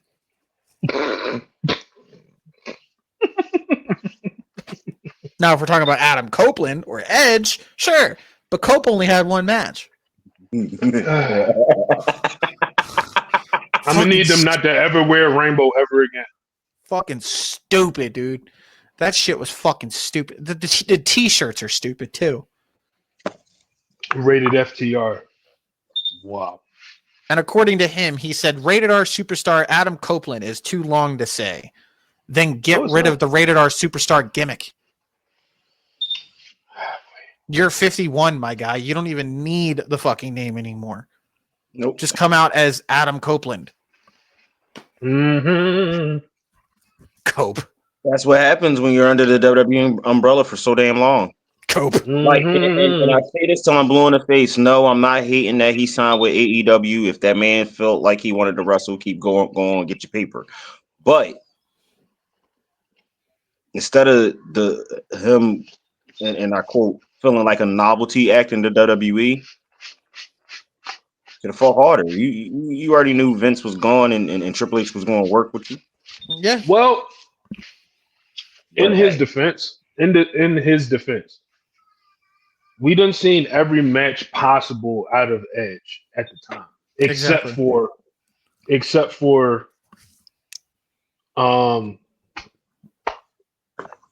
wait, he fought Drew 1-on-1, right? McIntyre? I believe she did. Yeah, and like back when when Drew first started. Okay. I want to say that, But yeah, he fought everybody that there is to fight in his run there. No, and the fuck on he top didn't. of that, No, the fuck he didn't. We didn't get Edge and Braun Breaker. Nope. well, We didn't get an Edge and Carmelo Hayes. Nope. We didn't get an Edge and Andrade. Nope. We never got an Edge and LaKnight. Nope. he was in NXT. We never even got, even though it was at a live event, we never even got a televised match between Edge and Kevin Owens. Nope. Well, they're proud Canadians. I don't know. And we never got Edge versus Cody Rhodes. Nope. Well, Cody's running for president. It don't even matter now. Like, Well, he has melanin in his soul. oh my god! All right. No! I'm gonna go fucking Ilya Dragunov and Ricochet. Thank you. The next one we have Rey Mysterio and Cesaro. Cesaro had a lot of fucking bangers on Raw, dude. He did. Rey and Cesaro on May 13th, 2019 against Randy Orton and Drew from November 16th, 2020. We gotta be careful with that date. What date? May 19th. May 19th. I said May 13th. Oh, all right, cool. And May 19th is my son's birthday. It's a glorious day. Yes. Um, When he grows Well, up, we I'm gonna say tell him. Kane. Yeah, when I tell him when he grows up, and be like, look, just see no evil. All right. Hey yo. there you go. That was the day Kane terrorized my TV screen. Okay. I'm gonna go with the 2020. Orton and Drew, where Drew got the title back. Yep. Fair. I'm gonna go with that too. The next one we have Rock and Mankind. You already know what I'm talking about. That'll put butts in seats. Against Punk and Dolph from November 21st, 2011. That was pretty good. But we're gonna put butts in seats here. Yep. My Too God, he iconic. did it. The He match did that it. officially ended WCW. It's too iconic to be eliminated in the first round. It's not even that. It's Yeah. the match that officially ended WCW. Yeah. You're welcome. Yeah, fucking Eric Bischoff, or was it Bischoff or Shivani? Fucking No, Saying it was Bischoff. it was Bischoff, right? Yeah, No. It was Bischoff because Bischoff told him to say that. yeah. Yeah. Bischoff told him to Bischoff. say it, but Shivani Bischoff's said it. like, yeah, Mick Foley's about to win the world title. No, Tony Schiavone said it, but Bischoff directed him to say like, yeah, keep giving out their live, keep giving out their results so they don't switch. And that's the channel. thing. Everyone switched the channel because they said The Rock's gonna lose to Mankind. Yes. Mhm. Yeah. And Stone Cold returned. Yes. But And that's what tipped the cap right there. shout out to Mick Foley for accepting Tony Schiavone's apology. For ruining it. Well, I mean, I wouldn't say ruin it, but you know. But then Spoiling. you know what that goes to my argument, and people be like, oh, why do people post spoilers when they tape it? It goes to that argument of, yeah, okay, somebody can spoil it for you, but until you see it with your own eyes, that don't mean shit. Exactly. Like for me, I'm that type of person. I don't care if anything is spoiled to me, unless I truly want to watch it. Don't tell me the details, but if you tell me like the ending of a movie, but you don't tell me the details of how that ending happened, I'm gonna be like, oh yeah, I gotta watch that. Mm-hmm. You see what I'm saying? Yeah, it's a difference. So that was one of them times where it's like, oh, they spoiling it. Oh, he gonna win. Rock losing. I gotta see how the fuck this happened. Mm-hmm. It would have been even worse, even if he did said how it happened. Yeah. So Stone Cold comes out and helps him win the motherfuckers. Stone Cold, click, click, click, click.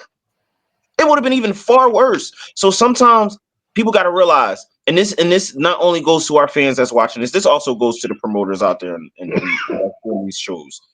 Sometimes, yes, I know we hate spoilers, but sometimes spoilers can be a wonderful thing because it garners more attention.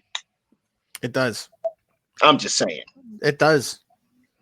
Because that make motherfuckers go, wait, how? All right, I got to see how this happened. Unless it's something they don't care about. Yeah, unless They it's can just something brush it off like, and be like, whatever. Like if they spoiled the results of the Lyra Valkyria in Dakota Kai match, I would not care. It's not. What is not with Dakota the Kai. hate in Lyra Valkyria? She's boring. But she's Why? fine as fuck though. Thank you. That's cool. That's cool. But she's boring.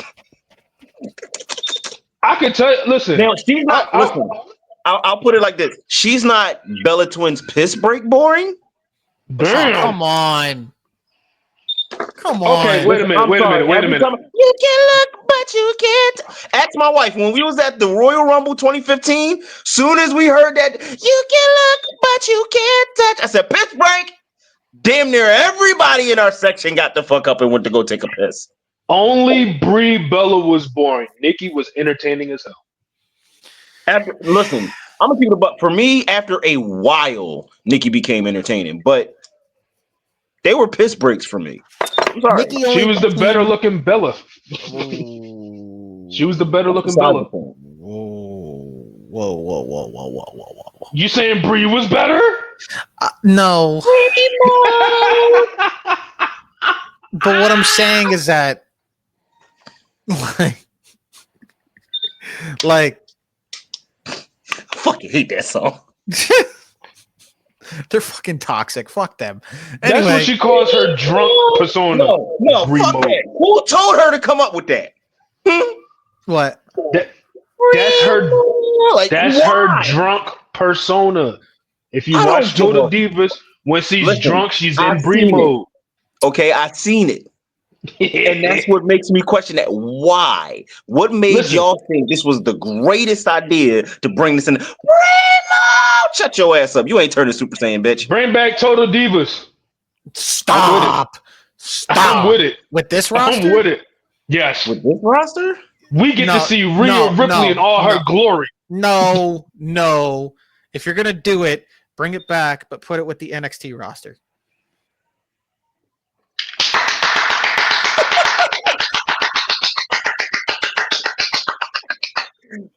Yeah. Miss Parker. I don't know who's about to say that. Woo! I'm just saying it would fit. Yes, Lord. Tip of the cap player. Triple H, if you're hearing this, I would like my royalties, please.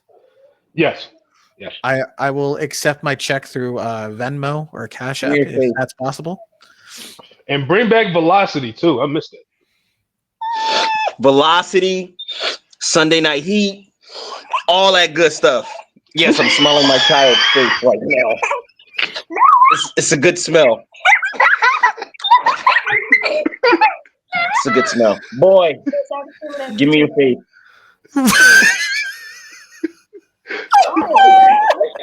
Yeah. Sometimes you gotta smell your kid's face in the middle of it. You know what I'm saying? Yeah, no, come on. You gonna stop yelling at your sister? Hold on, I gotta put him in the guillotine real quick. You gonna stop yelling at your sister? You understand me? I put you in the guillotine. You gonna acknowledge me? You gonna acknowledge everything that I do? What is happening right now? You understand me? We got him putting a guillotine on his kid. You understand what I'm saying?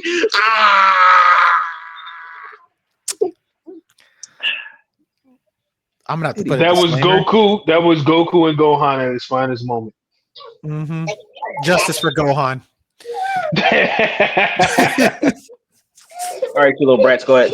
All right, And Rocket this Man. is exactly why I'm Piccolo. Go ahead, y'all. Motherfucker's like Broly over here. Anyway, You gotta smell like face from time to time. what is with you smelling faces? I just want you to know all of YouTube is going to see this. Yes, That's fine. Yes. But I do respect the fact that you covered your kid's face, so respect to that. So all you little fucking weirdos out there. Dodge! Stupid. All right, Rockin' Mankind advances. Mm-hmm. The next one we have Charlotte Flair and Sasha Banks from July 25th, 2016, which was the Falls Count Anywhere. Against Mini the seven-man gauntlet match from February 19th, 2018, with all 7 members of the Elimination Chamber, where Seth went 1 hour facing Roman Reigns and John Cena. Oh, yeah. Which helped put Seth really on the fucking map that year. And that was that before? No. That was during his like crazy ass Intercontinental run. Yes. Okay. Now, that was arguably Seth's best year. But Flair and Sasha, I think you had the. That was for the title, right? It was. I believe it was the Falls Count Anywhere where. Yeah, that's where Sasha did the bank statement out in the crowd and didn't try to tap out. Yeah. I mean, I like that match. You know, it's good. It's cool. They were just playing hot potato. Yeah, that gauntlet match.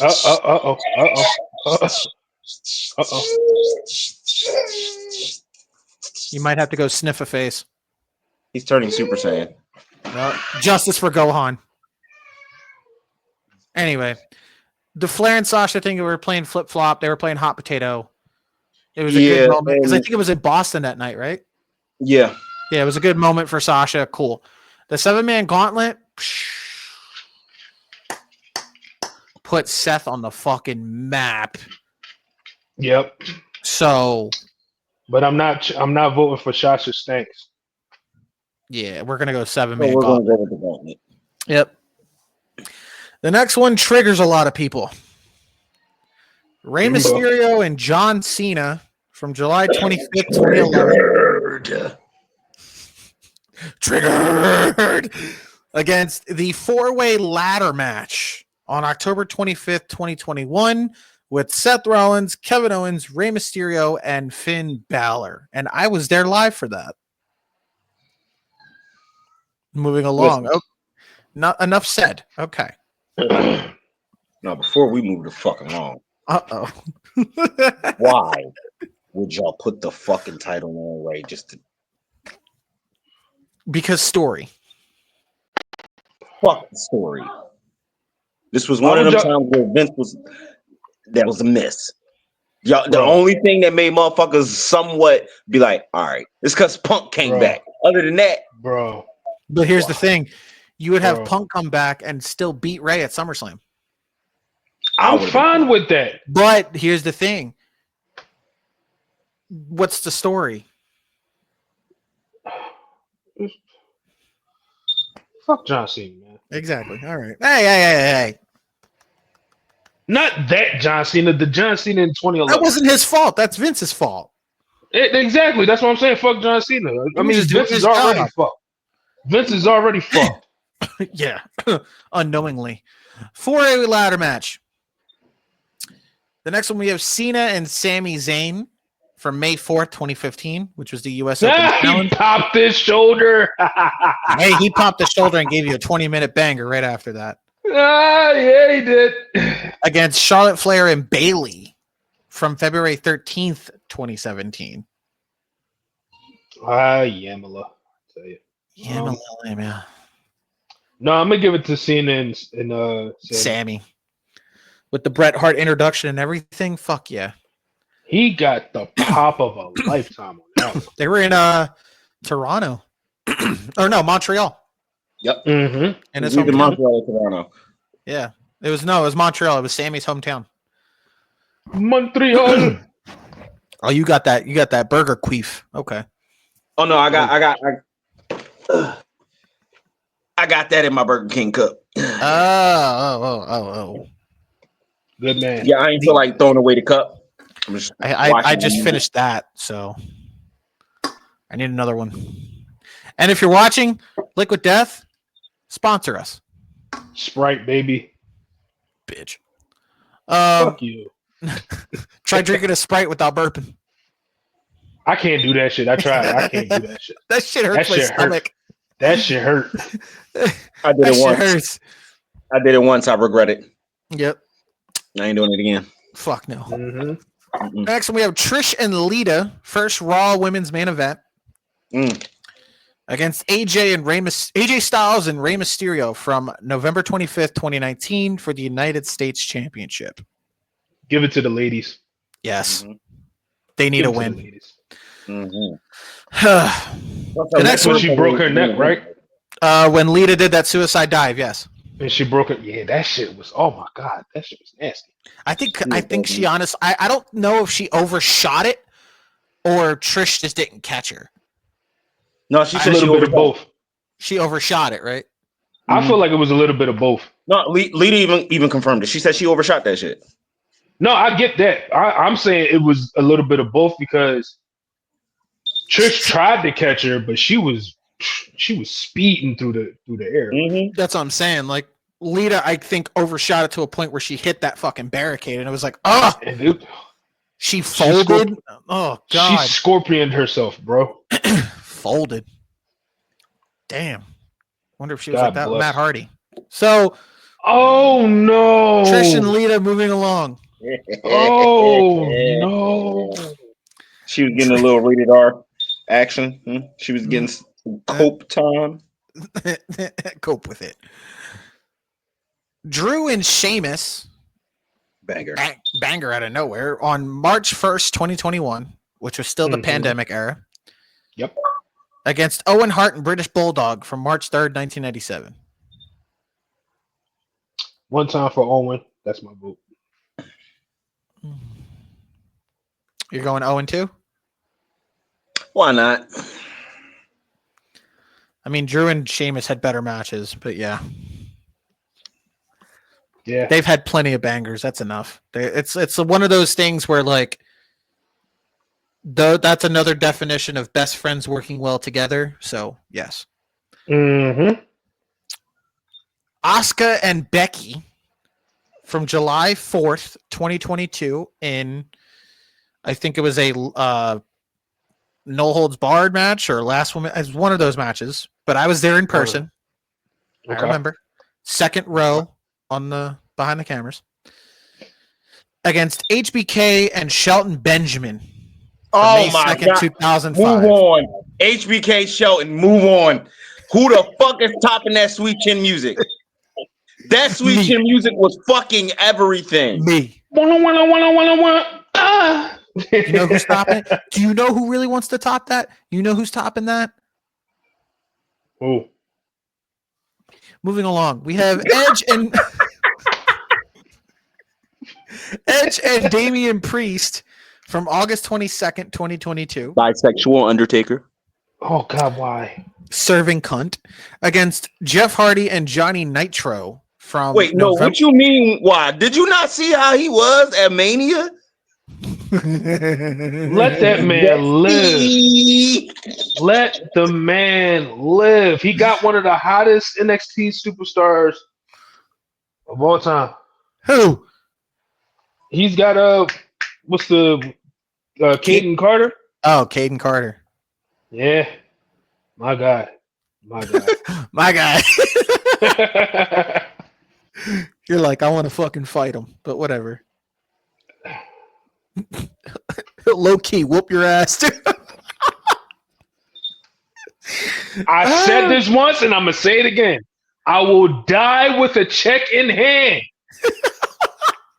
Okay? He'll just lay there with a fucking check, not even cash, just fucking dying with it. Just right there, like, yep, it was worth it.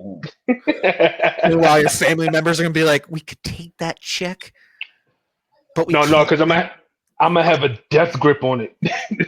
You're dead, like literally your dead carcass. Yep. Just glue it onto my carcass. Just glue it. It's like I'm gonna be like Denzel. I'm leaving here with something. Oh, so Edge and Priest versus Jeff Hardy and Johnny Nitro on November 20th, 2006.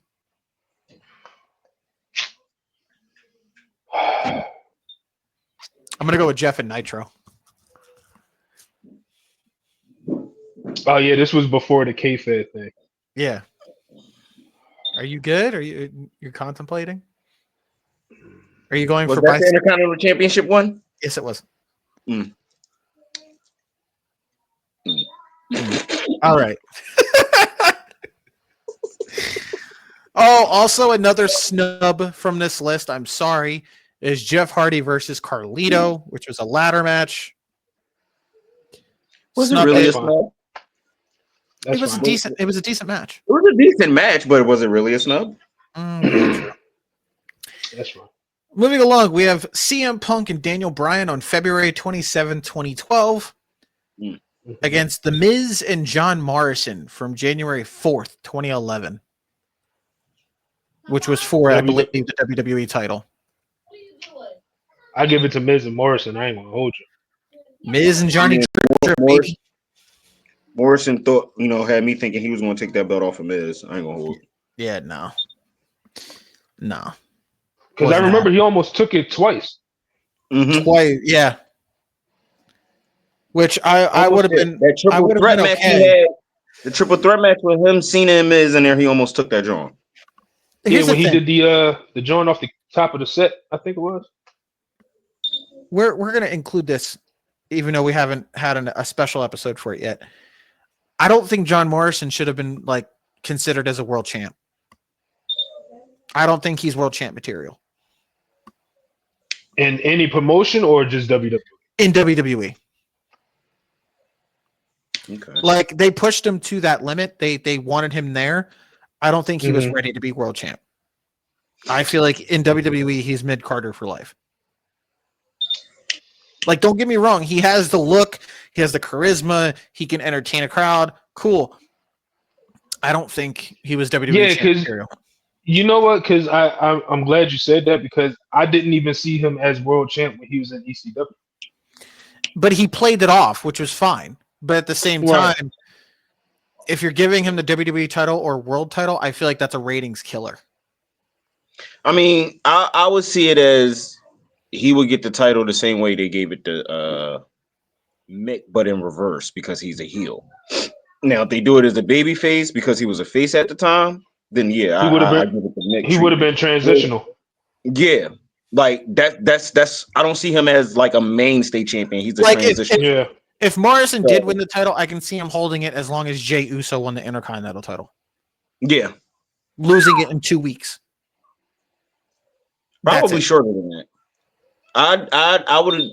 I because we can truly say with Jay's predicament that was story happenstance that they booked themselves in the corner where it was just like, all right, I could keep you in here as Intercontinental Champion, but having them trying to cost you the match won't.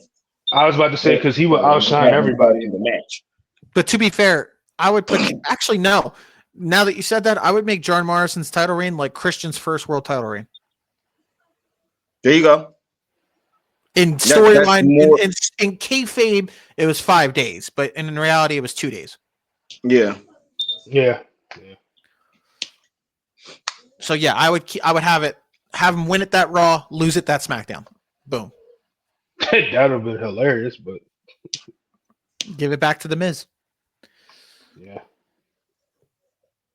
But I thought the same thing when the Miz won the title, but at the same time, he was a heel. He made it work. He was a cowardly heel. And like I said, Morrison was a face at the time, so he definitely would have been transitional. Now, if he was, if he was who he was in ECW, that heel, when he first became John Morrison, it could work.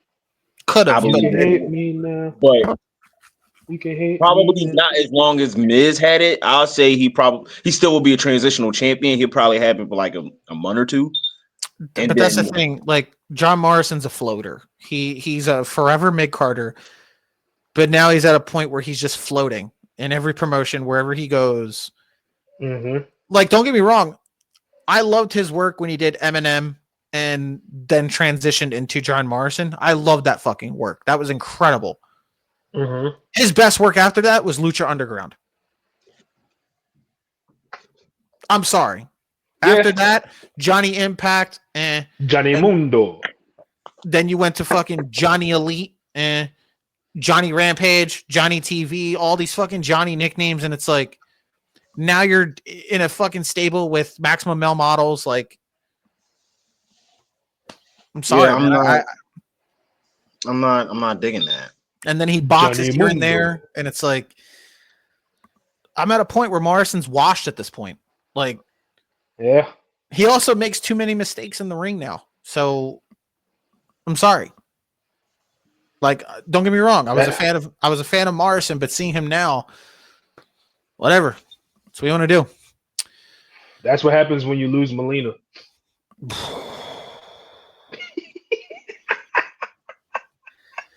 He said that. I mean, he ended up with Taya Valkyrie. Oh God. Miz and Morrison. Yep. The next one, when you have Razor Ramon and the 1-2-3 Kid, that match. Yep. Against Braun Strowman and Bronson Reed.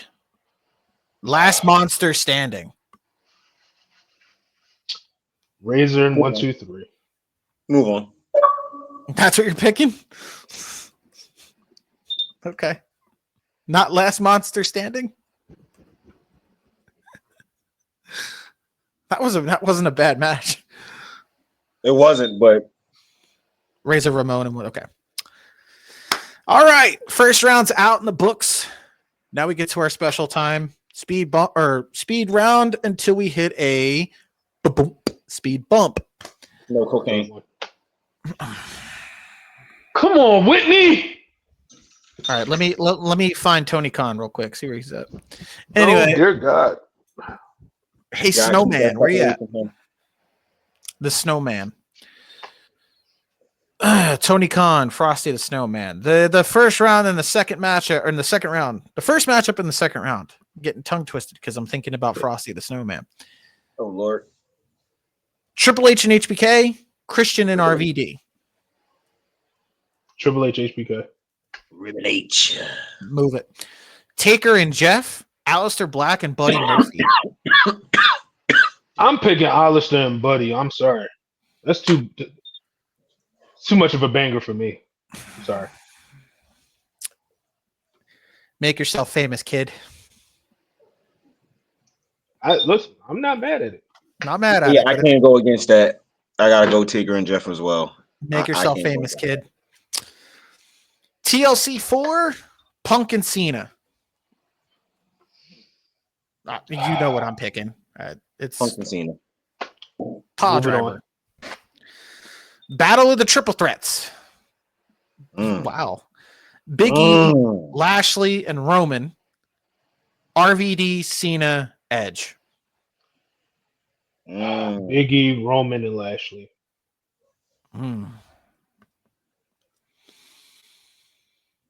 Okay. Yeah. Okay. You grabbed your shirt. I figured. Yeet. Kane and Austin, Cena, HBK. Oh, that's the 1 hour. I'm not going up against the 1 hour, Joe. No, Cena, HBK. Come on.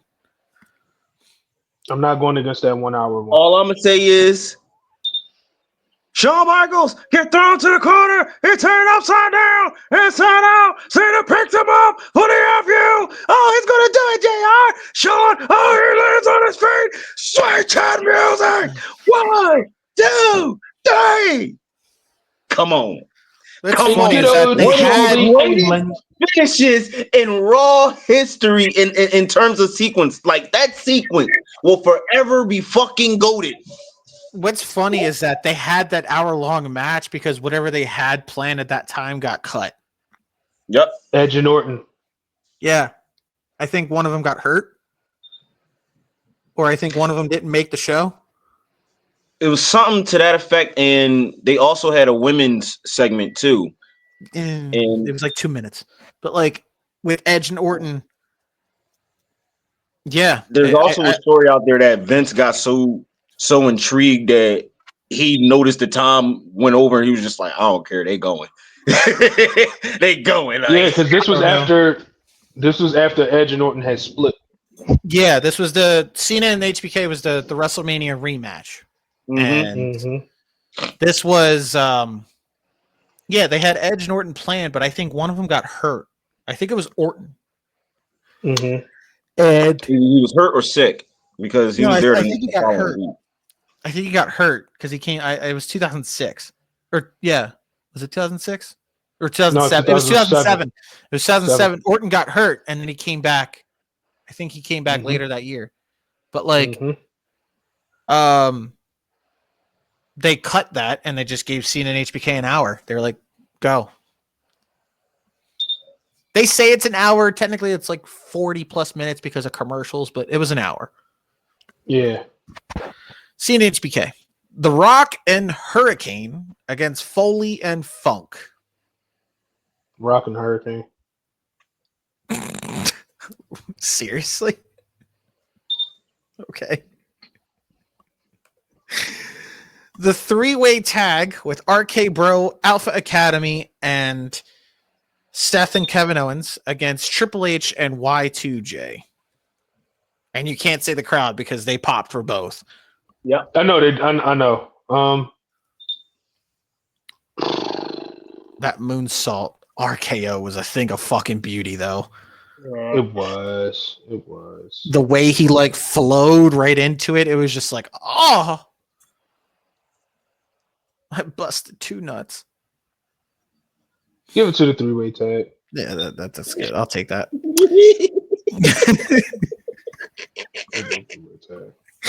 Flair and Perfect, Cena and Cesaro. Cesaro. Hold up. We're gonna talk about. Hold up. We're gonna talk about that Cena Cesaro match. The fucking hops that Cena had for that fucking Oh, uppercut. Ooh. That man fucking leaped. Like, he fucking jumped for it.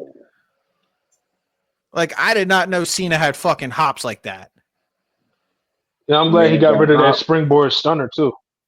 It wasn't that bad. Wasn't that bad. He just had to get the timing right. Yeah, The one he caught on Kevin Owens, that shit was crazy. yeah. Ah, No, that fucking sunset flip bomb that he did on Kevin Owens is fucking crazy too. At least he don't do that stupid ass lightning twist. Shit! yeah, that was all because he was in the movie with. I think he was doing a movie Jackie with Chan. Jackie Chan. Yeah. Which sucked. That movie sucked. I didn't see it. Got Exactly my point. it. It was duty cheeks. I'm gonna give it the Flair and Perfect. Okay. That it was too good, man. You can't fucking sleep on that. Yeah, It's look, Flair and listen. Perfect. Gunther is my and guy. Gable. Gunther and Gable against the two-man power trip against the Christian Coalition.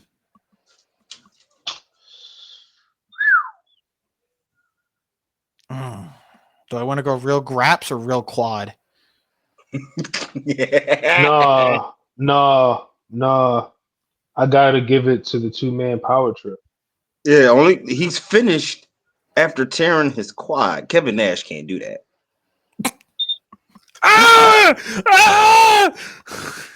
Oh yeah, he definitely didn't do that. You know. My man threw a punch. tagged out immediately. Yo, my man tore his quad and fucking left. He fucking said, fuck no. And what'd he do? He just fucking threw a punch and tore his quad? He threw a punch. He went to go over to the other corner to tag, and he just collapsed. Ah! Ah! Fucking cry for help, pussy. Anyway. And then tagged. I forgot who he tagged out, but he tagged. It was just I think like it was- I think he tagged Booker T, I think. Scott.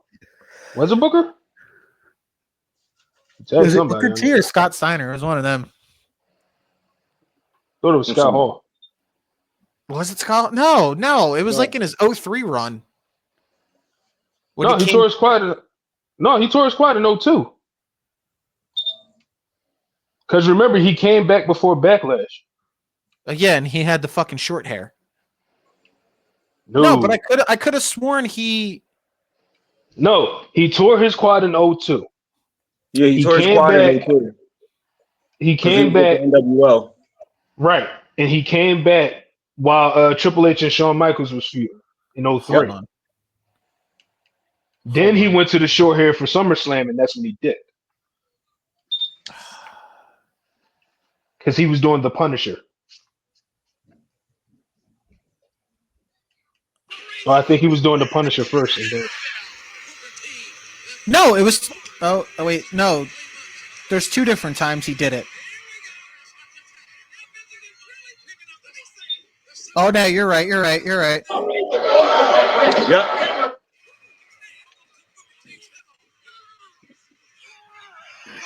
oh, I heard that clear. Ah! It was when he was teaming with the NWO and I think Chris Benoit against Spike Dudley, the Dudleys, and Bubba Ray, Spike Dudley, Booker T, and Goldust. Okay. Mm-hmm. And he tore his quad stepping over Booker T to attack Bubba Ray, and he. Ah! Ah!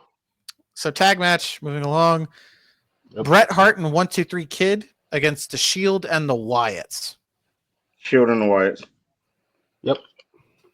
Sorry, Bret. Sorry, Brett. Ilya I'm not sorry, Brett. Ilya Dragunov and Ricochet against Orton and Drew. I'm sticking with Orton and Drew. As much as I fucking hated that match, it was still a good match. I'll give it to Orton and Drew. I hated it because Orton had the title for like 2 weeks. Yeah, that's true. That's true. You literally could have gave me Roman versus Randy at Survivor Series, but instead you had to go with the That's what I route. wanted. That's what I wanted. Instead, you had to force it down our throats and give me fucking Roman and Drew. Like, I wanted Orton and Orton and Roman so bad. Like, I wanted you could have made Orton Roman drop the so title bad. after Survivor Series. Seriously. Dead You ass. could have Like, made Drew McIntyre cost Randy the match. exactly. Like, dead ass. Like, you could have had him drop it after Survivor Series at, like, TLC. TLC match. Boom. Mm-hmm. But what do I know? Fucking better creative than fucking Vince. Yeah. Rock and Mankind or the 7-man gauntlet. That'll put butts in seats. Yeah, moving along. The 4-way ladder match against Cena and Sammy. I'm going to go with Cena, Sammy. They fucking delivered. Yeah. I loved the 4-way ladder match. I was there for it. I popped for it. But Sammy fucking tore his arm out of his socket during his entrance and fucking still gave you a banger. Yep, give it to Canada. Hell yeah. Speaking of Canada, we have like 3 fellow Canadians in this one. Trish and Lita versus Owen and Bulldog. Trish and Lita. Give it to the ladies. Yep. HBK and Shelton. Jeff Hardy and Johnny Nitro. Shawn and Shelton. Super kick heard around the world. Shawn Michaels, he doesn't even realize that Shelton Benjamin is hanging on the apron there. He didn't go over, Shawn. And Shawn, I forgot what JR said, but next thing you know, sweet chin music out of nowhere. Yo, dead ass though. If Shawn didn't pull the sweet chin music, Shelton would have made that jump. Yeah, I believe it. Like he was ready to make that jump and clothesline the shit out of him. I believe it. Like if you go look it back, like before Shawn lifts his foot, Shelton's already halfway there. Like, yep. Fuck, dude. Sweet chin music to Shelton Benjamin. Talk about athleticism. Bro, I every time I watch that clip, I look at the guy that was dressed like Hulk Hogan and the way he popped. I was like, yo, like to be there and see that, like. But the fact that Shelton like explained it, like, I think he the way he explained it, he said he didn't even feel the kick. Like he didn't even really get kicked. He just took the hit. He fell back with it to sell it. And it's like, thanks for throwing off the illusion of the sweet chin music, but at the same time, it's like, 1 second. I don't know why it's just it's one of them ads that you can't skip. Listen to the sound, people.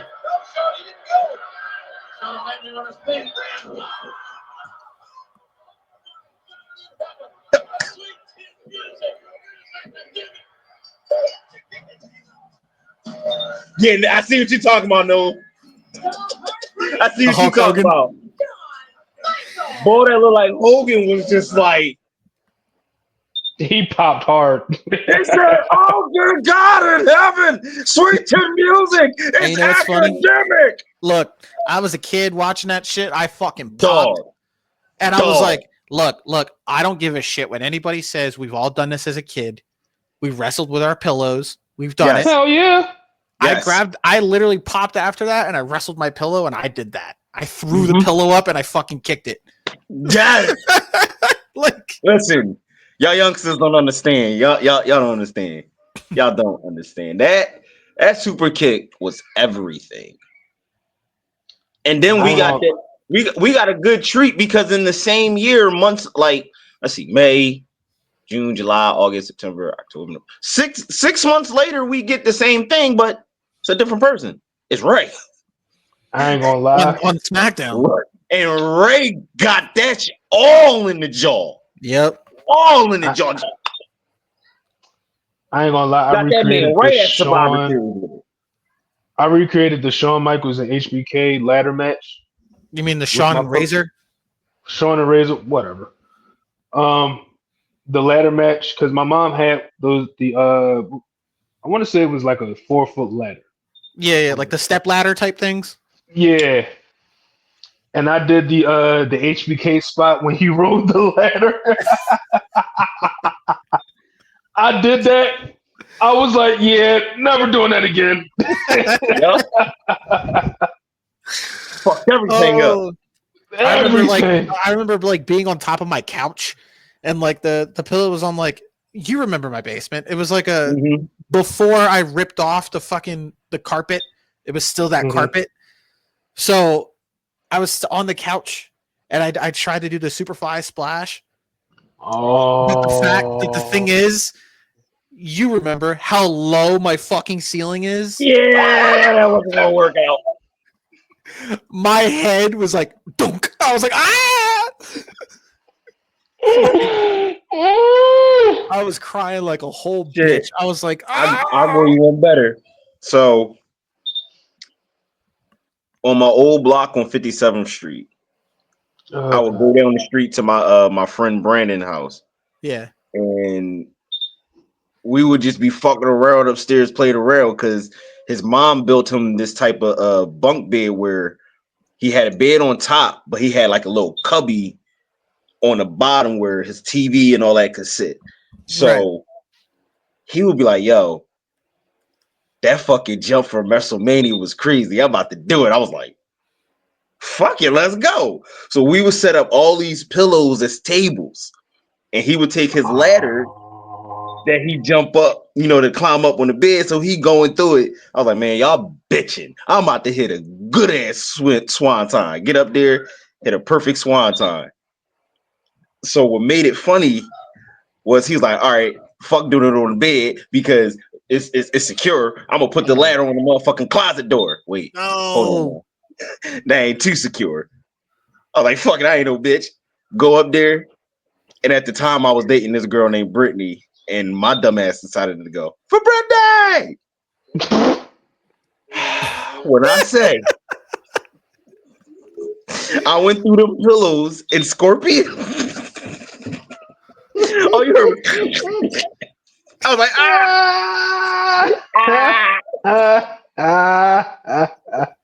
They thought I died and paralyzed myself. I'm just like, I can't move. Oh my god. Oh, good times. Good times. Good times. Don't try that at home, kids. Don't. No, and that's the funny Don't try thing. that at Like, home. I've been on TikTok lately, and I've been seeing like these people recreating like wrestling videos with their pillows, and I'm like, dog, that's what we used to do. This is what we used to do. We just never fucking put it on video because that shit was embarrassing back then. And it's like, now it's cool to do. Yeah, like the caption's like, oh, 10-year-old me having a fucking 5-star banger with my pillow, and it's like, okay, but we were weird. Y'all understand the 5-star bangers, that dog. Oh no. Here's the thing. When you're wrestling your pillow and you act like you got busted open, you run and get water. Yeah,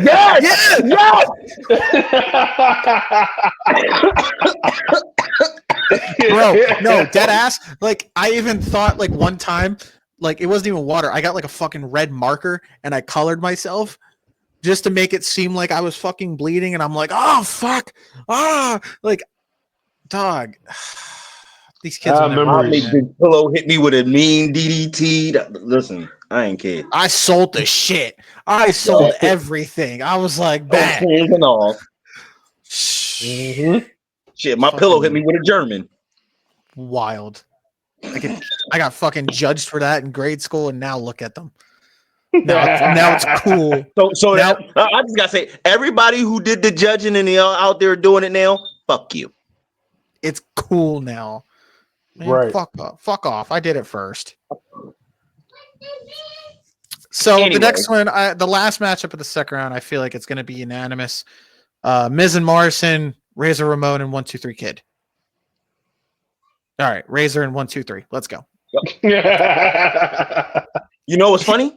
Somebody out there probably really thought you was talking about the other match. Miz and Morrison. Oh, yeah, move on. Move on. And then we said that. They're like, wait, no, that's not what I was talking about. Well, Do some research. Do your research, kid. Yep. Third round. We're getting there. Third round. All right. HBK and Triple H against Taker and Jeff. HBK, Triple H. He couldn't get famous. I'm sorry. I'm going Triple H and HBK. Yeah, you got to. Yeah, that shit was a heated banger for free. Like, that makes me mad. Like, most of these matches were for free. Like, what? Ding! Like, y'all don't understand the type of good TV we had back in the day. Like, motherfucker, these were for free. Yep. Y'all just get a glimpse of it with some of the new matches that's involved in here. Like, y'all get a glimpse of it just with that. Okay. But back in our time growing up, we would get bangers out of nowhere free on TV. Make you want to talk about it the next day in school. The same way we used to talk about pay-per-views the next day in school. Monday Night Raw, when they give you bangers, you be in school on Tuesday like, yo, did you see Monday Night Raw, dog? Like, they was wilding on there. Like, they had a whole live sex celebration on that bitch. Like, yo, like, y'all youngins just don't understand. But if y'all youngins got Netflix and y'all about to understand now, because parental discretion is advised. But will be completely fucking ignored. But listen, that live sex celebration, oh dear God. No, somebody said they gotta do that again on Netflix. I'm dead. No. No, they don't. They don't have to do it again. No, they don't. Keep it back in that time when it happens. Don't do that shit again. Listen, if the right person ends up on Netflix from the NXT roster, then you can do it. Oh, for fuck's sake. No more live sex celebrations. No, because you'll have in this day and age. You'll have fucking Ashante the Adonis and fucking Nikita Lyons doing that shit. Fuck out of here. Yeah, clap this jack. Clap this jack. Yeah. Listen, these motherfuckers really gonna try to do this. You're gonna see motherfuckers with Timbs or socks on and they gonna be not in this day and age. Hold up though. Hold up though. Carmen Petrovich. Oh my. EJ, if y'all know who I'm talking about, do your research. You'll thank me later. I'm on it. Shout out. Moving along. Anyway. Yeah, no live sex celebrations. No, thank you. Are you learning how to spell her name, sir? Oh no, I got it. Okay. I got it. Right?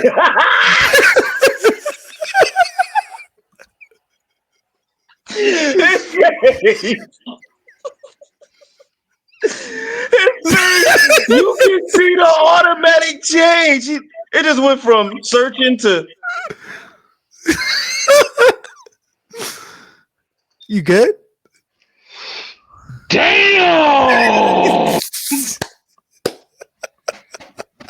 Yeah! NXT, Sean, you know what to do. She's already there. No, I know that, but yeah, you know, do your thing, bro. Listen, Sean know what he's doing. Oh, I'm telling you.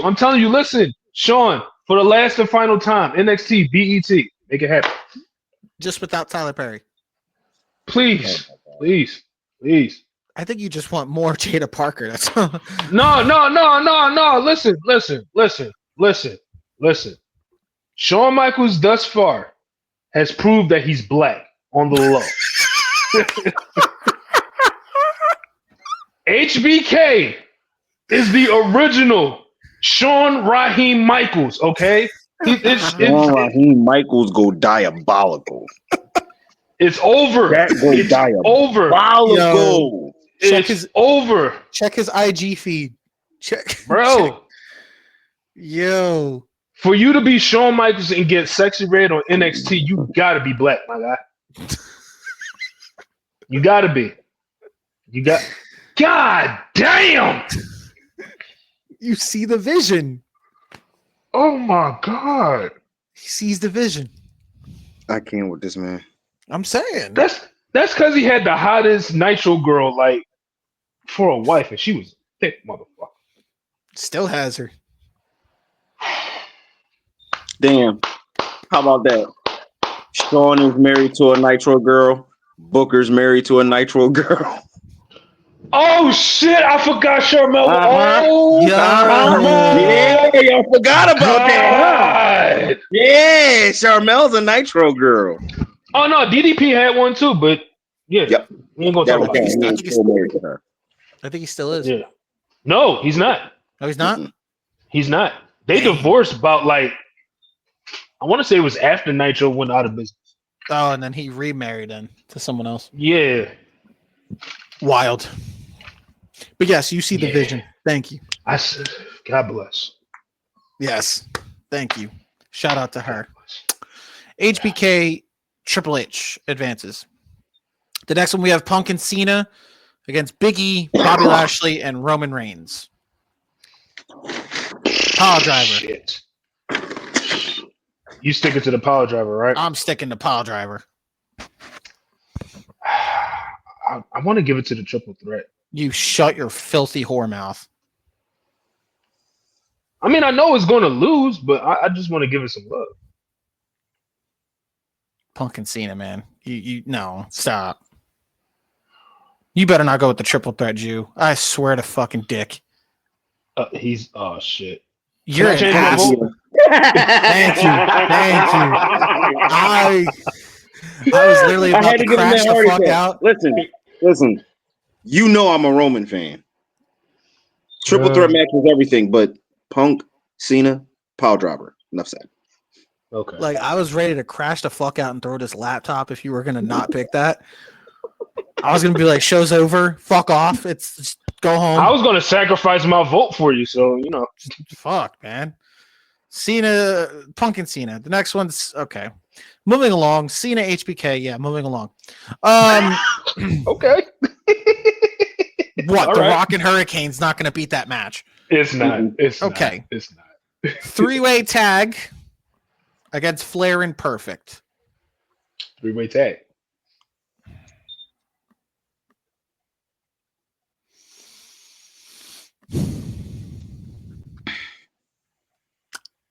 I'm gonna go Flair and Perfect. Oh, it's down to Jew. The fuck is you doing? He's doing the Chris Tucker low key. Nah, he looking like fucking Ezel from Friday. Oh no. Ezel!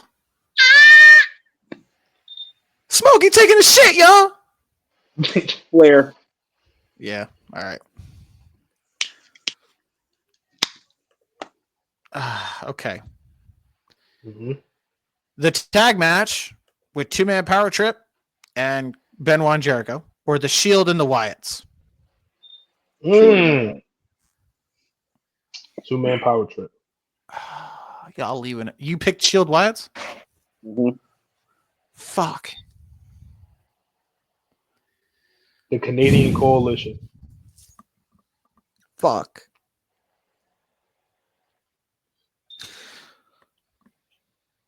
Hold up. Mm-hmm. Benoit and Jericho won the match, right? Mm-hmm. And then they had a TLC match later on that week. I believe so. Yeah. Wait, did Oh my they God. win that match? They Yeah, did. they Yeah, By, because by two- yeah. Because remember they was defending it in TLC 2 or TLC. Yeah, That week. It was literally that week. And they I won remember they again. because- lost that one. If Yeah, I I'm- remember because Triple H was telling the story about how that match ended with Jericho doing the walls. Yeah, and they did the TLC, and I think they won that one too. Mm-hmm. Yeah, they did. Okay. I think they dropped the titles like a couple weeks later to fucking. I forget what team. Was it the Hardys? No, I think it was. It was either the Dudleys or Edge and Christian. I think it was Edge and Christian. Okay. But I'm gonna go with the tag match. The two-man power trip, not the six-man tag. Yep. Orton and Drew, Rock and Mankind.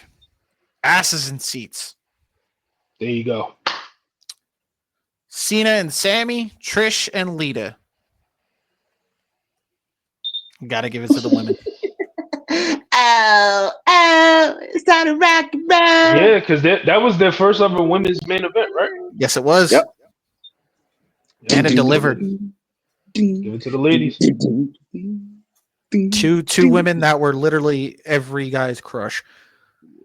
Yeah. And then with the little sprinkle of Tori and Stacy, yes. Mm-hmm. We ain't gotta keep going back. These No. We'll get canceled. We ain't gonna bring up Sable. We'll get canceled. Yep. Yeah. The next one, HBK Shelton, Razor Ramon, and 1-2-3 Kid.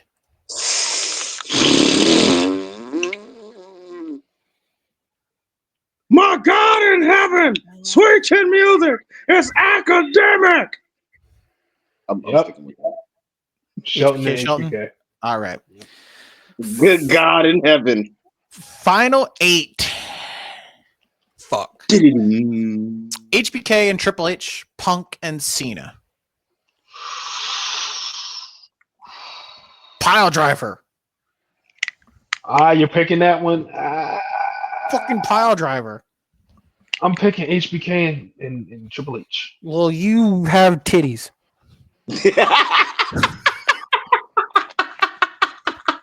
Don't care. All right, let me see.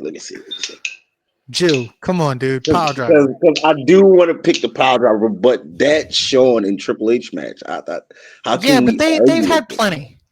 That's cool, but not like that on Raw where they made Okay, everybody. but you had different. Punk and Cena going fucking wire to wire with Cena's literally Rumble spot on the line. Man, that was considered a blowjob. Whoa. That Triple H HBK match, that's that full intercourse. So is that what you're going with? Ah, The yeah. comparison. Yeah. Okay. All right. Well, you put pubes on your face. So Triple H and Shawn Michaels. Man, you eat vagina. But what? He said it put What did he pubes say? No. What did he say? on. I put pubes on my face. I mean, I do eat the kitty No. cat. That's not. Don't care. That's not what I meant. But okay. We listen. We are not I ain't on put my hold Netflix. on my face. We Not are on not Netflix. streaming on Netflix. We're on YouTube where Yeah. we do have listeners below 18. Thank you. Did I say they can be listening? Go to bed. It's never mind. It's not even live yet. See, we're not even When it's actually live online, go to streaming. bed. When we're actually live streaming, yeah. Oh God. Cena, HBK, Flair, and Perfect. 1 Cena, hour. HBK. Yeah, 1 hour in London. The 2-man power trip tag match or Rock and Mankind? Asses in seats. I prefer ass over quad. So yeah, asses and seats. If you think about it. Yeah.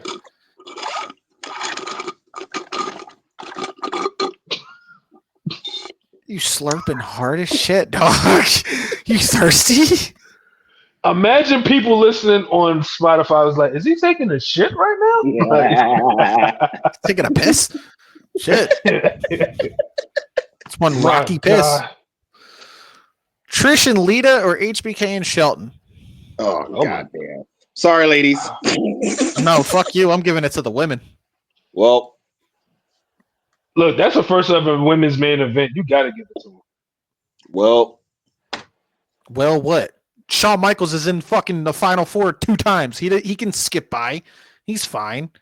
no, that other match gotta get eliminated. Then say no. Well, Final Four. Triple H and Shawn Michaels versus John Cena and Shawn Michaels. Ah, shit. I'm going That's with a no-brainer. Cena. Yes, Cena HBK. No, it's me getting pregnant. Duh.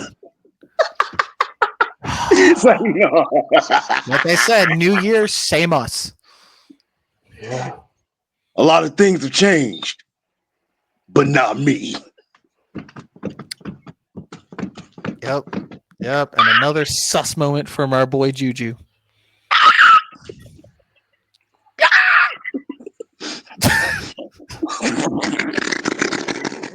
That's how you know it's fucked. It's getting late. My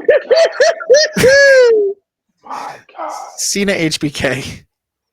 Thank you. Okay. Thank you. Stupid ass. Why are you laughing like Elmo, you fuck? Not even Elmo. It's like the Pillsbury Doughboy.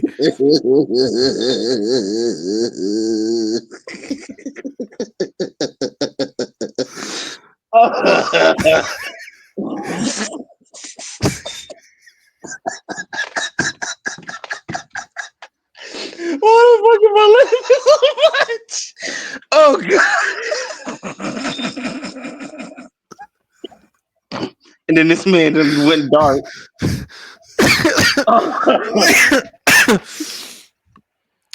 You good?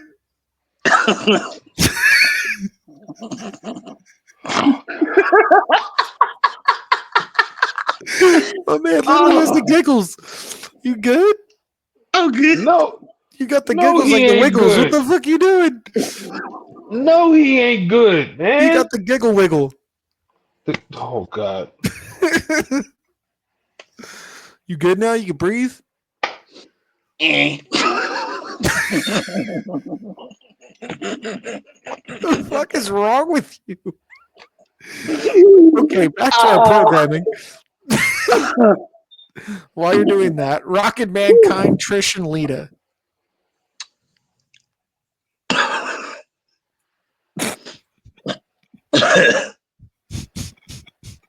Asses and seats. Mm. Yeah, asses and seats. Asses and seats. What's so fucking funny? You I don't fucking human know. turd. What is so funny? I don't know what's going on with this man. He's got the giggle wiggle. I was about to say something. No, let's not. The finals. Cena HBK or Rockin' Mankind. Ugh. I feel like Cena HBK is going to win this one. It is. And you thought right, god damn it. And Rightfully so. I finally win a bracket. That was your pick all the way? Yes. Oh my god. If it wasn't your pick, I was going to stab you in the kneecap anyway. About fucking time. Yes. I'm mad Harvey Whippleman ain't on this list. Like, Yes. Who? Nothing. Harvey Whippleman. Nothing. He said nothing. That's fucking He wild. said nothing. That's fucking wild. He said nothing. Holy shit, that's fucking wild. Oh, You good now? Are you? Can you breathe? just a little bit. Let me see if I can do this while the live stream, so I can show some fucking proof of this bullshit. If it pops up, like if it does pop up, fantastic. See, look at this. Look at this, people. Did it pop up? I can't tell. No, it didn't pop up yet. Not yet. It's still circling. I still see the circle. There it is. There it It is. ain't I feel like showing it's on my wrong. screen yet. There it is. There it is. Look at this. I have There you a go. bracket, people. Look at this shit. Look at this shit. Yeah, there's your winner. Right there. Right there. All y'all that fucking think I just make some magical bracket out of my asshole can suck a dick now. So There we go. there. Right there. We're gonna, start doing better shit. Right there. Exactly. We're gonna start doing better shit this year. You just gotta work with us. That's all. But that was it. As you saw, Cena and HBK is your greatest Raw match to ever happen on cable television for free. Banger. And as we look forward to Raw on Netflix, that doesn't mean it ends with our brackets. That doesn't mean it ends with our show. I am one that is all for change and all for, keeping things different around the podcast. If Haz comes back next episode and he's not, making so many cactuses pregnant, our next episode is going to be the battle of your brains to see how much wrestling you guys actually know. Where it is now what I'm deeming the second ever on this show trivia battle. Oh, Lord. Between EJ, Juju, and Haz if he shows up. If not, it's just you two head to head. And the winner of that gets to decide the next bracket for the next episode. Easily. So the power's in your hands. All right, the bracket's going to be on what's the best cheeks, I think. I actually had a good. Since you said that, I actually had a good one in my head. Save that. You save that. You have to see if your knowledge is there, though. I know. We're gonna go 3 rounds. Can you imagine if we did a bracket on cheesesteaks, though? I'm not winning that. I'm not winning that. Just in Philly? No, that's the whole point of bracket of the cheesesteaks. Just but then again, that'd be unfair because Philly kind of like, unless you got motherfuckers from Philly out in places, it's Philly. Yeah, but like, are you talking about like a city in cheesesteaks, or are you talking about like cheesesteak places? Anything, any place that. I mean, cheesesteak places. Half of that, or majority of that list, would be in Philly. Yeah, unless you're getting a chopped cheese from fucking New York. Geno's, Luke's, or is it Pat's? I'm glad you brought that up. No, D'Alessandro's, John's roast pork. Ladies and gentlemen, Max's, for the love of God, this is coming from a fellow Poppy stores. Can y'all stop deciding to come to Philadelphia and going to get them nasty ass cheesesteaks at Pat's and Geno's, and us own Philadelphians don't go there. I don't even think it's called Tony Luke's anymore. I think it's called like Tony and Nick's. Or they changed the name or some shit. I don't know. We go to Max's. You go Steve's Poppy stores. But you gotta understand. It's been a national landmarks for tourists for like decades. Yeah, and they putting a bad taste in people's mouth. Yeah, because they have the big bright cheesesteaks. Because it's in the heart of South Philly. You have the fucking bright cheesesteak spot, and it's like, yeah, you really get mad once a motherfucker could walk right up like, oh, you shouldn't have went here. You should have went to Max's. Which is why I respected the Miz when they did the media tour for Philly in Mania, and it was him, Truth, and Kayla Braxton. Then they did a tour of cheesesteaks around Philadelphia. Mm-hmm. The Miz actually rated Ishkabibbles like up there. But he was saying like he used to make cheesesteaks in Ohio. Like he was a cook. He used to make that shit. So it's like he was judging it based off what he knows. He went to Geno's and Pat's. That shit was like down. Like, but you go to Ishkabibbles, it's up there. He went to John's roast pork, which was up there. It's like you got to know your shit, man. You go to Jim Steaks on South. Oh. If you can ever get in a line, but like that ass, the Poppy stores. You got SOS. Like I said, D'Alessandro's. Thank you. You got Steve's Princess of Steaks. Like, dog, I'm getting hungry just thinking about it. Anyway, yes, trivia battle. We're gonna see who really knows their wrestling. The winner gets a bracket and move on. So we're changing it up for a while, seeing how we're going to do things around here. But it's the second ever one to ever happen. So this will be fun. As for that, be sure to check out our page. Check out our podcast. Go to YouTube, like and subscribe, especially this video when it drops, which will be soon. Y'all Like better. and I'm telling my mom. Yes, like and subscribe. Like this video. Share it around. Do what you got to I'm telling do. my mom. Hit that bell for all notifications. Follow us on Instagram and Spotify and X evolving. Or I'm Each- telling my mom. Yes, or he'll tell his mother. And she'll throw a fucking flip-flop at you. Yes. Do y'all So feel him, folks? I can feel him through the screen, which is disturbing. Very. So on that note, I'm about to smile at y'all like I'm Kung Fu Kenny. dog. Don't get your stupid ass. You're stupid. With that being said, folks, stay tuned to your local news on KYW 1060. Wait, what? Yes. No. On the CW. No, we are on CBS 3. Move closer to the wall, my friend. How you mix two stations? That's where we are. Oh my god! This man said KYW and then start singing Channel 6. How does that work? Pick Cause one. I own it. You'll see.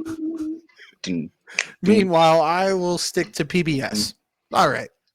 And an all new episode of the Steve Harvey Show is coming up next on YouTube. Nah, Zaboomafoo about to come on next, dog. What you talking All right, about? end the show.